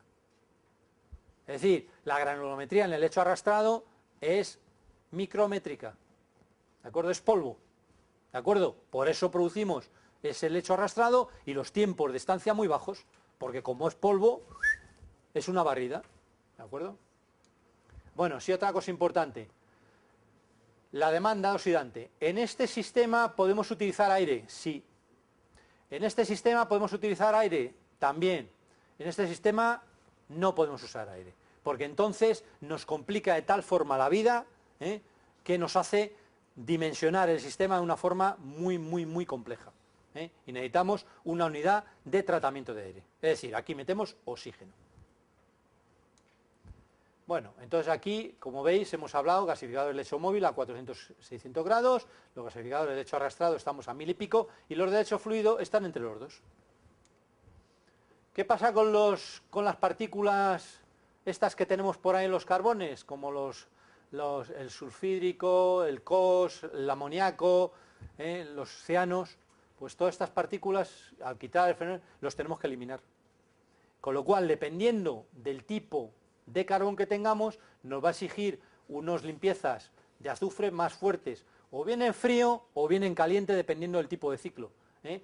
Pero tenemos que tener cuidado con este tema. Y luego, los fenoles y amoníacos son más fáciles, porque lo podemos hacer a la salida haciendo un quenching, con agua, haciendo caída de agua, entonces tendríamos suficiente. Y el proceso, fijaros por ejemplo, os he puesto aquí para que os hagáis una idea, en un proceso típico de limpieza de un recho arrastrado, necesitamos un intercambiador de calor para acondicionar la temperatura, tenemos que eliminar las partículas, ¿con qué? Con unos ciclones, tenemos que meter un reactor hídrico de COS, tenemos que meter un scrubber para eliminar el amoníaco, tenemos que meter un scrubber ácido para eliminar el sulfídrico, tenemos que hacer el recuperador de azufre, porque claro, esto no lo podemos ir a la atmósfera. Y tenemos que meter un limpiador de óxido de zinc. El limpiador de óxido de zinc quita azufre, pero a baja temperatura. ¿De acuerdo? Aquí tenéis, por ejemplo, pues os he puesto distintas tecnologías que tenemos ahora mismo. El Lurgi, Winkler, Destec, Copper-Zucker, Texaco, Shell. Y aquí, por ejemplo, tenéis pues un típico carbón. ¿Cómo está? Digamos, si está, os he puesto aquí los distintos. ¿Por qué? Porque no siempre todos se utilizan con todos. Una de las cosas que tienen los gasificadores es que si queremos verdaderamente tener una finura en la salida, tenemos que ser también muy finos en qué aparato estamos usando, con qué producto estamos utilizando. Entonces, seguramente, si utilizamos un Copper and Socket y queremos utilizar una hulla no americana, sino un lignito, que es lo que nosotros tenemos, pues seguramente tenemos que retocar partes sensibles del sistema. ¿Quiere decirse esto? Bueno, pues que aunque los gasificadores están ya bastante avanzados, es una tecnología muy sensible al tipo de producto que vamos a usar y, por supuesto, a la granulometría que queramos introducir. ¿Correcto? Vamos a ver. Aquí os he puesto ya hemos terminado con esto, o sea que tranquilos, ya vamos a cambiar de tema, pero quiero hacer una pequeña reflexión. La madre de todas las reacciones, el reformado de vapor.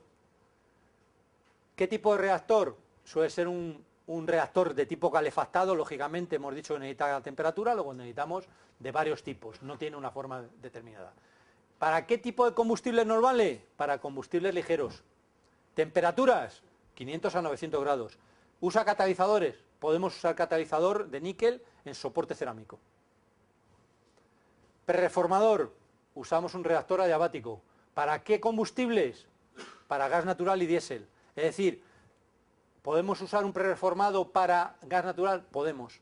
Normalmente lo usaremos mejor para los diéseles. Es decir, primero hacemos una transformación, un prereformado, para adaptar el gas o la corriente de entrada que tengamos al reformado de vapor, que suele ser siempre, digamos, uno de los equipos obligados en este tipo de sistemas. Y trabaja a 400-500 grados y también funciona con níquel sobre soporte, pero puede ser autosoportado o soportado en carbono o en otros soportes. Reacción de Schiff. La reacción de Schiff es como el reformado de vapor, algo que va a ser casi algo obligatorio en casi todos los gases. Tenemos un reactor adiabático, aquí lo que nos llega a gas de síntesis es el CO, funciona a 230 a 350 grados y suelen tener estos catalizadores, o bien óxido de hierro, o cobre, óxido de zinc, óxido de aluminio. El autorreformador, no he perdido tiempo a lo largo de la presentación porque el año pasado tenía el autorreformador como otra parte y se hacía pesado. El autorreformador lo que trata es de ¿qué? Es de minimizar el consumo energético. De forma que tú metes el material y sin utilizar ninguna fuente externa, quemando el propio material, es quien produce de alguna manera, es decir, no como aquí que lo calefactamos, produce lo que está. Y de hecho tenemos menos 1000 grados, quiere decirse que encima nos genera. ¿Por qué? Porque como utilizamos parte de los hidrocarburos para generar el calor que se necesita internamente en el propio reformado, la forma que tienen los reactores pues son de ladrillo refractario, típicamente son ladrillos puestos con la forma que se considere, y suelen tener un quemador y un lecho catalítico. Y también utilizamos níquel en soporte cerámico como catalizador. La oxidación parcial catalítica. Ojo, que ahora vemos la otra. es un reactor normalmente catalítico monolítico, estos son reactores típicamente cilíndricos, hidrocarburos ligeros, incluso diéseles, y aquí también podemos tener, tenemos una reacción negativa, es decir, son endotérmicos, exotérmicos, perdón. Y entonces, el rutenio, el rodio sobre soporte cerámico es el catalizador. Y aquí tenemos oxidación parcial o gasificador, que también podemos hacerlos como nosotros queramos, es decir, tamaños variados, y aquí podemos meter hidrocarburos pesados, carbón, cobre, biomasa, etc. Temperatura, ya hemos hablado antes de que estábamos hablando, salvo en algunos de ellos, típicamente las temperaturas son elevadas, salvo en el del lecho móvil.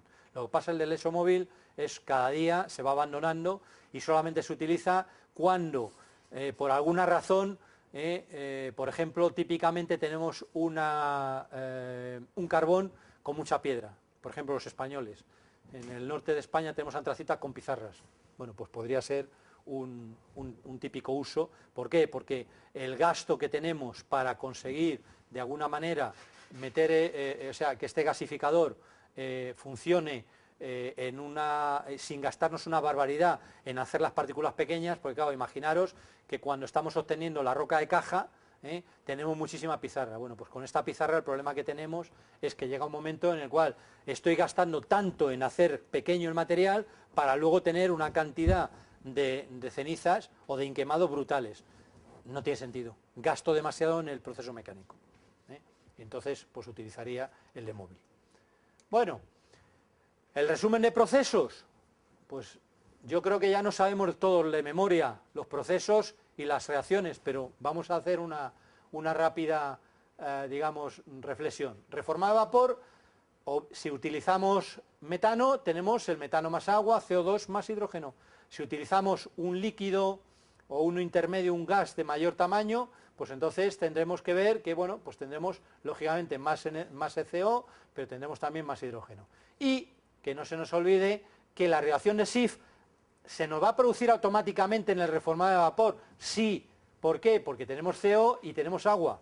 Lo que pasa es que no es lo idóneo y por eso tendremos después que específicamente meter el gas que salga de aquí a un reactor de Schiff, en función de la pureza del gas que necesitemos. El autorreformador es el más complejo, si queréis. He puesto un autorreformador para natural. Aquí tenemos la reacción, tenemos la otra reacción con agua de CH4 más agua. Aquí lo que pasa es que tenemos directamente la combustión que os decía yo. Es decir, para poder ser autorreformado necesito que alguien me genere la temperatura que necesito. ¿Qué hago? Quemo el propio gas. Luego meto parte de de oxígeno para hacer una combustión también parcial. O sea, de alguna manera hago una cosa similar a lo que hago por aquí abajo. ¿De acuerdo? Y luego tengo también reacciones Schiff. Cuando hago oxidación parcial catalítica, tengo la catálisis, pero tengo lo mismo. Cuando hago la oxidación parcial en gasificador, pues tengo estas reacciones. Tengo por un lado la reacción de CO, por otro la de reacción de CO2 completa, es decir, combustión completa, y por otro lado tengo que el propio carbono con agua me va a producir hidrógeno. ¿De acuerdo? Y aquí tenéis, os he puesto por curiosidad, pues un poco para que vieres pues cómo son las reacciones en respecto a entalpía. ¿Vale? Bueno, os he visto calladísimos, todavía creo que nos queda un poquito, no sé cuánto nos queda, bueno, queda un... Ah, no, ya estamos fuera de tiempo, ¿no? ¿A qué hora paráis? Queda un poquito, perdona, sí que hemos empezado en medio. Bueno, ¿nos ha quedado toda esta parte clara? ¿Tenemos dudas con respecto a cómo se obtiene ya hidrógeno, por lo menos con respecto a la parte más de los reformadores? Es muy importante que entendáis esta parte, porque cuando vayáis al mercado, estos son los equipos que vais a encontrar, Lo vais a encontrar siempre equipos donde os van a dar las características, vais a tener que estar mirando qué composición de CO, etcétera. Bueno, vamos a seguir porque todavía nos queda materia con respecto al tema de transformación. La biomasa, podemos utilizar los gasificadores también para gasificar biomasa, pero la biomasa tiene también otros medios para utilizar o para obtener hidrógeno. Es decir, la biomasa podemos obtener directamente, como hemos visto, por gasificación o pirólisis, o bioaceites o unos gases sintéticos. Pero también podemos producir azúcares, y los azúcares tienen una ventaja, es que podemos utilizar para producir productos químicos de valor añadido, o también podemos utilizarlo por fermentación y destilación para obtener etanol. O bien directamente los hidrogenamos en fase acuosa para obtener hidrógeno, o a través de los polioles, sorbitoles y xilitoles también podemos usar un reformado en fase acuosa para obtener hidrógeno. Como veis, la biomasa nos da un cierto juego adicional. Fijaros si ponemos los procesos globales, procesos biológicos y procesos termoquímicos. Podemos utilizar desde digestión anaerobia para obtener H2 y CO2. Podemos utilizar fermentación, y la digestión anaerobia a su vez podemos utilizar directamente el CH4 para lo que ya sabíamos, para reformado catalítico o pirólisis. Podemos utilizar una fermentación, entonces vamos a ir a alcoholes. Si vamos a alcoholes, por reformados catalíticos podemos llegar a H2. Por procesos metabólicos, o bien por fotobiología o por biosif, podemos utilizar también para obtener hidrógeno. Procesos termoquímicos, bien por gasificación, obtenemos el hidrógeno con reacción de Sif, o bien metanos, lo reformamos, hidrógeno. Ya muchas de estas ya os suenan, Procesos termoquímicos, por pirólisis obtenemos un hidrocarburo de un determinado tamaño, lo reformamos con un reformador catalítico, tal. O una pirólisis severa, donde lógicamente la evolución y la eficiencia no es la misma, también podemos obtener H2. O sea, quiere decirse que tenemos un espectro bastante amplio. ¿De qué depende? Del tipo de biomasa. Y una cosa muy importante que vamos a tener que ver y que vamos a tener que analizar cuidadosamente es que esta biomasa tenga una cierta homogeneidad. Perdón. Cuanto más heterogénea sea la biomasa, más complicado va a ser el proceso.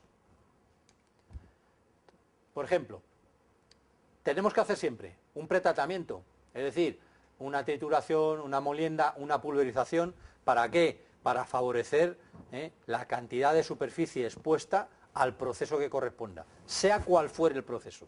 Si es un proceso de fermentación, fermentación. Si es un proceso de bioquímico, bioquímico. Segundo, hidrólisis. Normalmente tenemos que pasar por un proceso de hidrólisis, donde de alguna manera en un medio acuoso. ¿Por qué? Porque en medio acuoso somos capaces de trabajar mejor con la biomasa, salvo cuando vamos a gasificación directa. Entonces, bueno, pues entonces tenemos moléculas más sencillas y podemos meter reactivos, podemos meter enzimas, etc. Siguiente, la propia fermentación en sí misma. Si vamos a través de fermentación, bueno, pues los acércoles se nos van a convertir en etanoles por la acción de las levaduras. En 3 o 4 días se van a obtener una concentración de etanol no muy grande, pero bueno, pues tenemos etanol. Y luego tenemos que, en cualquier caso, hacer la separación. Aquí hemos llegado hasta un punto donde tenemos un proceso ya complejo. Ya teníamos aquí unas hojas con una serie de sistemas, digamos, si hemos mezclado, por ejemplo, cardo, pues podemos tener parte de las cabezas o podemos poner parte de las hojas. Entonces, al final tenemos que separar y entonces eso nos va a fermentar de manera distinta y a distinta velocidad. Con lo cual vamos a tener que buscar una separación y una purificación. Bueno, estas son etapas típicas que tiene para una fermentación alcohólica. Si tenemos etanol, el etanol es muy fácilmente tratable porque tenemos, si vamos otra vez hacia las reacciones que hemos visto antes, el etanol al fin y al cabo no es más que un hidrocarburo, pero con un radical OH. Luego entonces, si le metemos con agua, con vapor, y en presencia de oxígeno, somos capaces de producir ¿el qué? Una producción de hidrógeno más CO2. Si lo hacemos en fase de acuosa en vez de en fase de vapor, bueno, pues entonces lo que ocurre es que no metemos esto en fase de vapor, lo metemos con fase acuosa a temperatura, y entonces va a reaccionar por fermentación y nos va a dar también esta otra reacción. Otra forma de obtener hidrógeno, que era la primera fila que teníamos, fermentación anaerobia.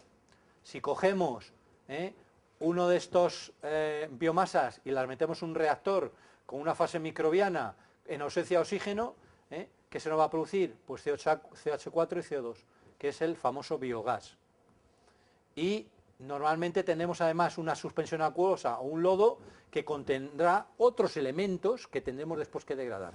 Normalmente una cosa que es clara en la biomasa es que no es como en otros procesos previos. como el CH4 o como si tenemos un hidrocarburo, que en una o dos fases, no. Vamos a tener una fase previa donde tenemos una y luego vamos a tener una segunda efluente que tendrá que ser tratado. Normalmente estos lodos.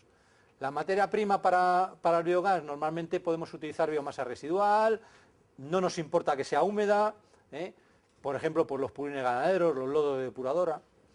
También hay mucha experiencia en el proceso en química microbiológica, pero el problema de las químicas microbiológicas es que no son conocidas en detalle.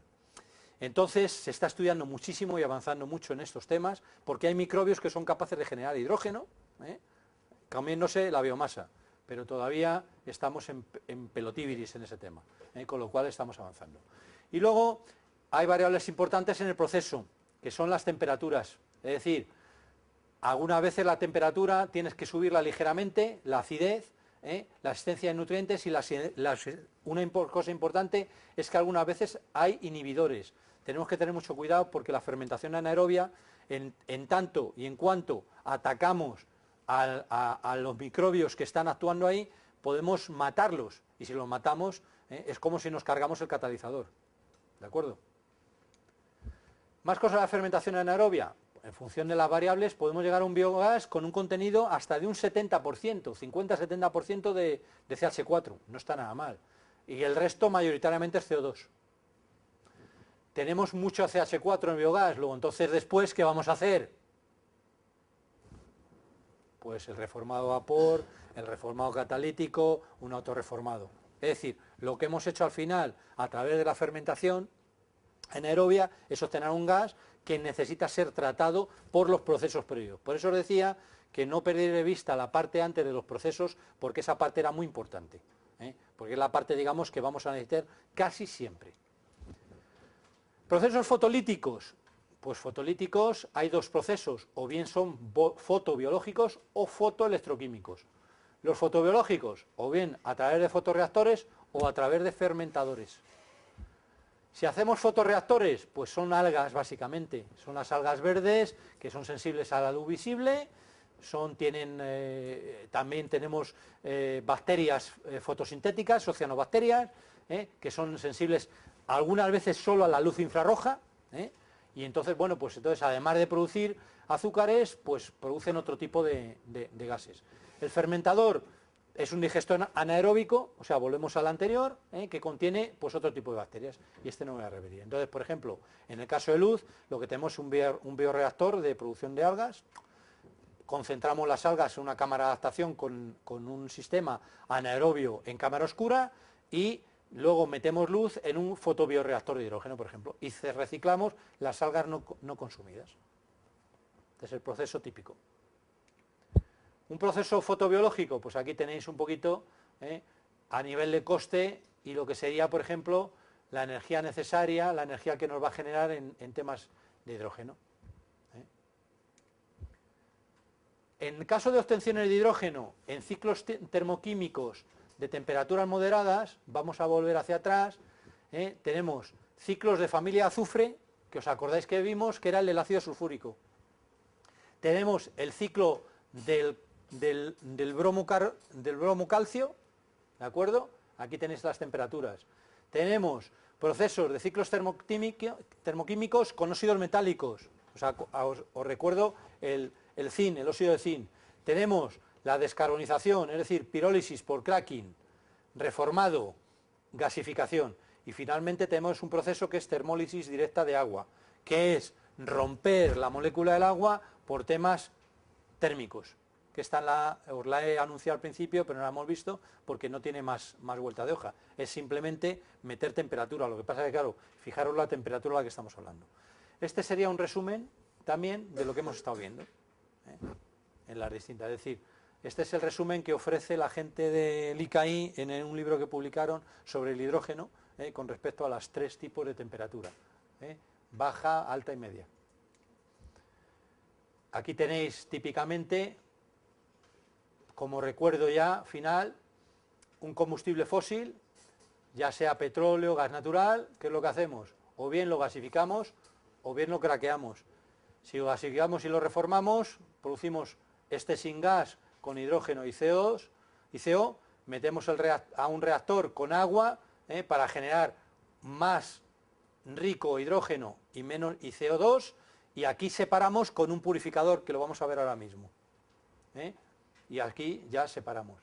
Si hacemos un cracking, el cracking es más fácil, el cracking vamos a obtener hidrógeno y carbono, y entonces obtenemos tal.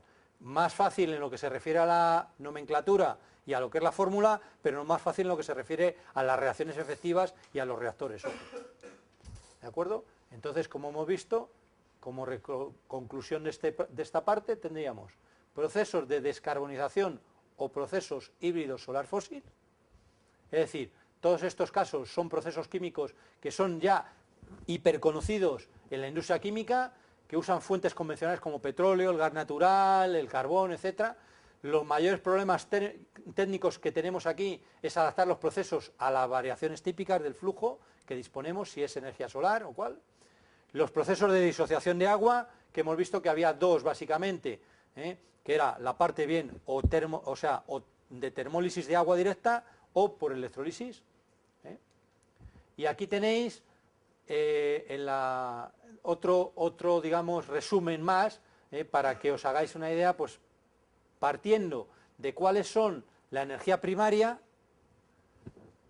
qué tipo de procesos tenemos que actuar, cuáles son las fuentes secundarias que obtenemos de energía y cuáles son los procesos antes de llegar al hidrógeno. Entonces, por ejemplo, y no voy a repetirlos todos porque esto ya sería repetir todo. Si tenemos un gas natural, bueno, pues directamente vamos a un reformado. Pero si tenemos un petróleo, pues podemos refinarlo, obtener un hidrocarburo ligero y hacer una oxidación parcial. Si tenemos una renovable, por ejemplo, una biomasa, pues podemos fermentarla, utilizar el biogás y luego hacer un reformado. Y luego hacer un reformado. O, por ejemplo, si tenemos una digestión anaerobia, directamente ya sabemos que tenemos hidrógeno. Esto es un poco con lo que os vais a encontrar. Otro resumen. Aquí tenéis. Lo que pasa es que esto está hecho ahora al revés. Otra vez tenemos la fuente, digamos, primaria de energía, tenemos los ciclos o procesos que vamos a someter, las fuentes secundarias y los procesos de aporte. Es una forma de ver la gráfica anterior, da un poco la vuelta. ¿De acuerdo? Y luego necesitamos en general mejorar todos los procesos, aunque ya tenemos unos niveles muy importantes estos procesos en general, tenemos que mejorar. Los costes de producción de hidrógeno están en el mejor caso de 2 o 3 veces superiores a los de gasolina. El coste de producción a partir de gas natural formado puede ser competitivo en breve si se hace centralizadamente. ¿Por qué? Por el factor de escala. Otros métodos de producción que, por ejemplo, necesitan mejora, a partir de biomasa. Porque la biomasa además tiene otro problema, que es la logística. Es decir, yo no tengo biomasa del mismo tipo de calidad, homogénea, durante todo el año. Lo cual me exige, en España no, y en otros sitios tampoco. Con lo cual hay, digamos, ciclos. Tengo la recogida en primavera, o tengo la recogida en verano, pero después en invierno no tengo. Luego, entonces, la parte de logística es importante. La parte de selección es importante. La parte de tamaños lo era ya en el carbón, que partíamos de una sustancia relativamente homogénea, imaginaos en la biomasa. La fotoelectrólisis está en sus inicios, la fotobiología también está en sus inicios, y los procesos de alta temperatura se necesitan mejorar los materiales. ¿De acuerdo? Y entonces, y con esto vamos a terminar, ya que hemos visto este contexto. Luego esta mañana, al final de la tarde, si tenemos tiempo, veremos una especie de panorama, de cómo está, digamos, actualmente la producción de petróleo, gas natural, carbones, etcétera. Y en función de eso y las previsiones que hace la Agencia Internacional de Energía, cuáles son las vías previsibles para producir hidrógeno en un futuro. Pero aquí tenéis un gráfico que está obtenido del report de un proyecto soportado por la Comisión Europea que se llama HyNet, donde veis todas las posibles fuentes de producción de hidrógeno. Es decir, si partimos de renovables, lo que sería la electrolisis partiendo de energía renovable. La biomasa, gasificación de biomasa, con o sin secuestro de CO2. Bueno, ahora ya no se llama secuestro, pero bueno. Los procesos fotoquímicos. Si partimos de procesos de libre de CO2, tenemos el reformado de combustibles fósiles, partiendo del gas natural, de petróleo, de carbón, con secuestro de CO2. La electrolisis de fuentes también fósiles derivadas de electricidad, es decir, produzco electricidad, tal. La electrolisis partiendo de energía nuclear. Los ciclos termoquímicos, el reformado de gas natural centralizado, el reformado de gas natural descentralizado, hidrógeno desde petróleo, hidrógeno desde carbón y la electrolisis desde combustibles fósiles dependiendo de la electricidad.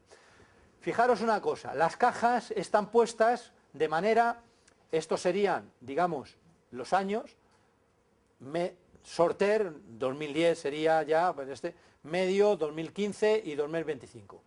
Entonces, la caja que aparece aquí significa que este proceso está disponible ya. Es decir, la electrolisis de energía nuclear, joder, pues no hay más que poner un electrolizador. La electrolisis partiendo de una, o sea, coger ahora mismo, enchufar a ese enchufe de ahí y hacer un electrolizador de esa electricidad, eso ya lo podemos hacer. ¿Y qué hay detrás de ese enchufe? Pues se está produciendo con carbón, se está produciendo con fuentes convencionales. Eso se puede hacer ya. Bueno, todos estos van. Y así van entrando, ¿ves?, los procesos fotoquímicos más lejos, los termoquímicos más lejos. ¿Por qué? Porque el nuclear termoquímico no tenemos reactores. Los reactores de muy alta temperatura todavía no están desarrollados. ¿De acuerdo? Y esta curva que aparece aquí es lo que estiman, la entrada que estima este report de las distintas fuentes. Lo cual dice que actualmente, ¿qué es lo que está produciendo? Se produce electrolisis. Y también se producen, digamos, cómo se van a ir introduciendo, digamos, en el mercado a lo largo del tiempo los distintos procesos. O sea, independiente de su situación de desarrollo. ¿De acuerdo? Pues nada, questions.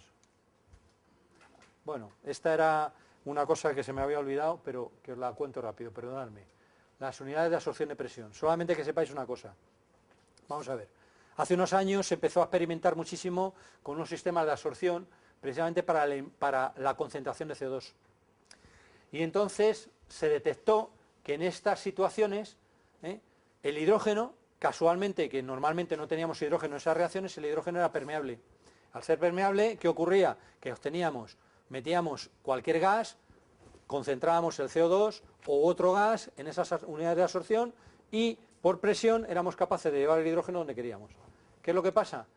Que en un proceso clásico, donde primero eliminamos el azufre, después un reformado alimentando con gas natural, un LPG, una nafta, después reformamos, obtenemos aquí un gas de síntesis, lo enfriamos, le hacemos el SID de alta temperatura, enfriamos, SID de baja temperatura, enfriamos, y aquí metemos una absorción de CO2 para obtener el CO2 y luego hacemos una reacción de metanización para obtener el hidrógeno. Si metemos la unidad de absorción de presión, resulta que nos saltamos pasos. Esta parte es la misma, pero resulta que con un SID de alta temperatura ya no necesitamos hacer el SID de baja temperatura y la unidad de absorción esta directamente nos da un H2 de alta calidad, nos ha hecho una concentración del gas que se recicla aquí y el CO2 se puede sacar directamente en reformado aquí. Es decir, nos simplifica considerablemente el proceso. Y aquí ya sí que termino. ¿Vale? Bueno, os decía si teníais alguna pregunta sobre este tema, biomasas, no biomasas, solares, nucleares, porque esta tarde ya, en la siguiente clase ya nos vamos a dedicar a temas de almacenamiento y al tema de transporte de hidrógeno. Voy a intentar terminar hoy, antes de que nos dediquemos al tema de los grupos, voy a intentar que terminemos con el tema del hidrógeno. ¿De acuerdo? O lo he hecho muy mal o lo he hecho muy bien, a elegir. Muchas gracias.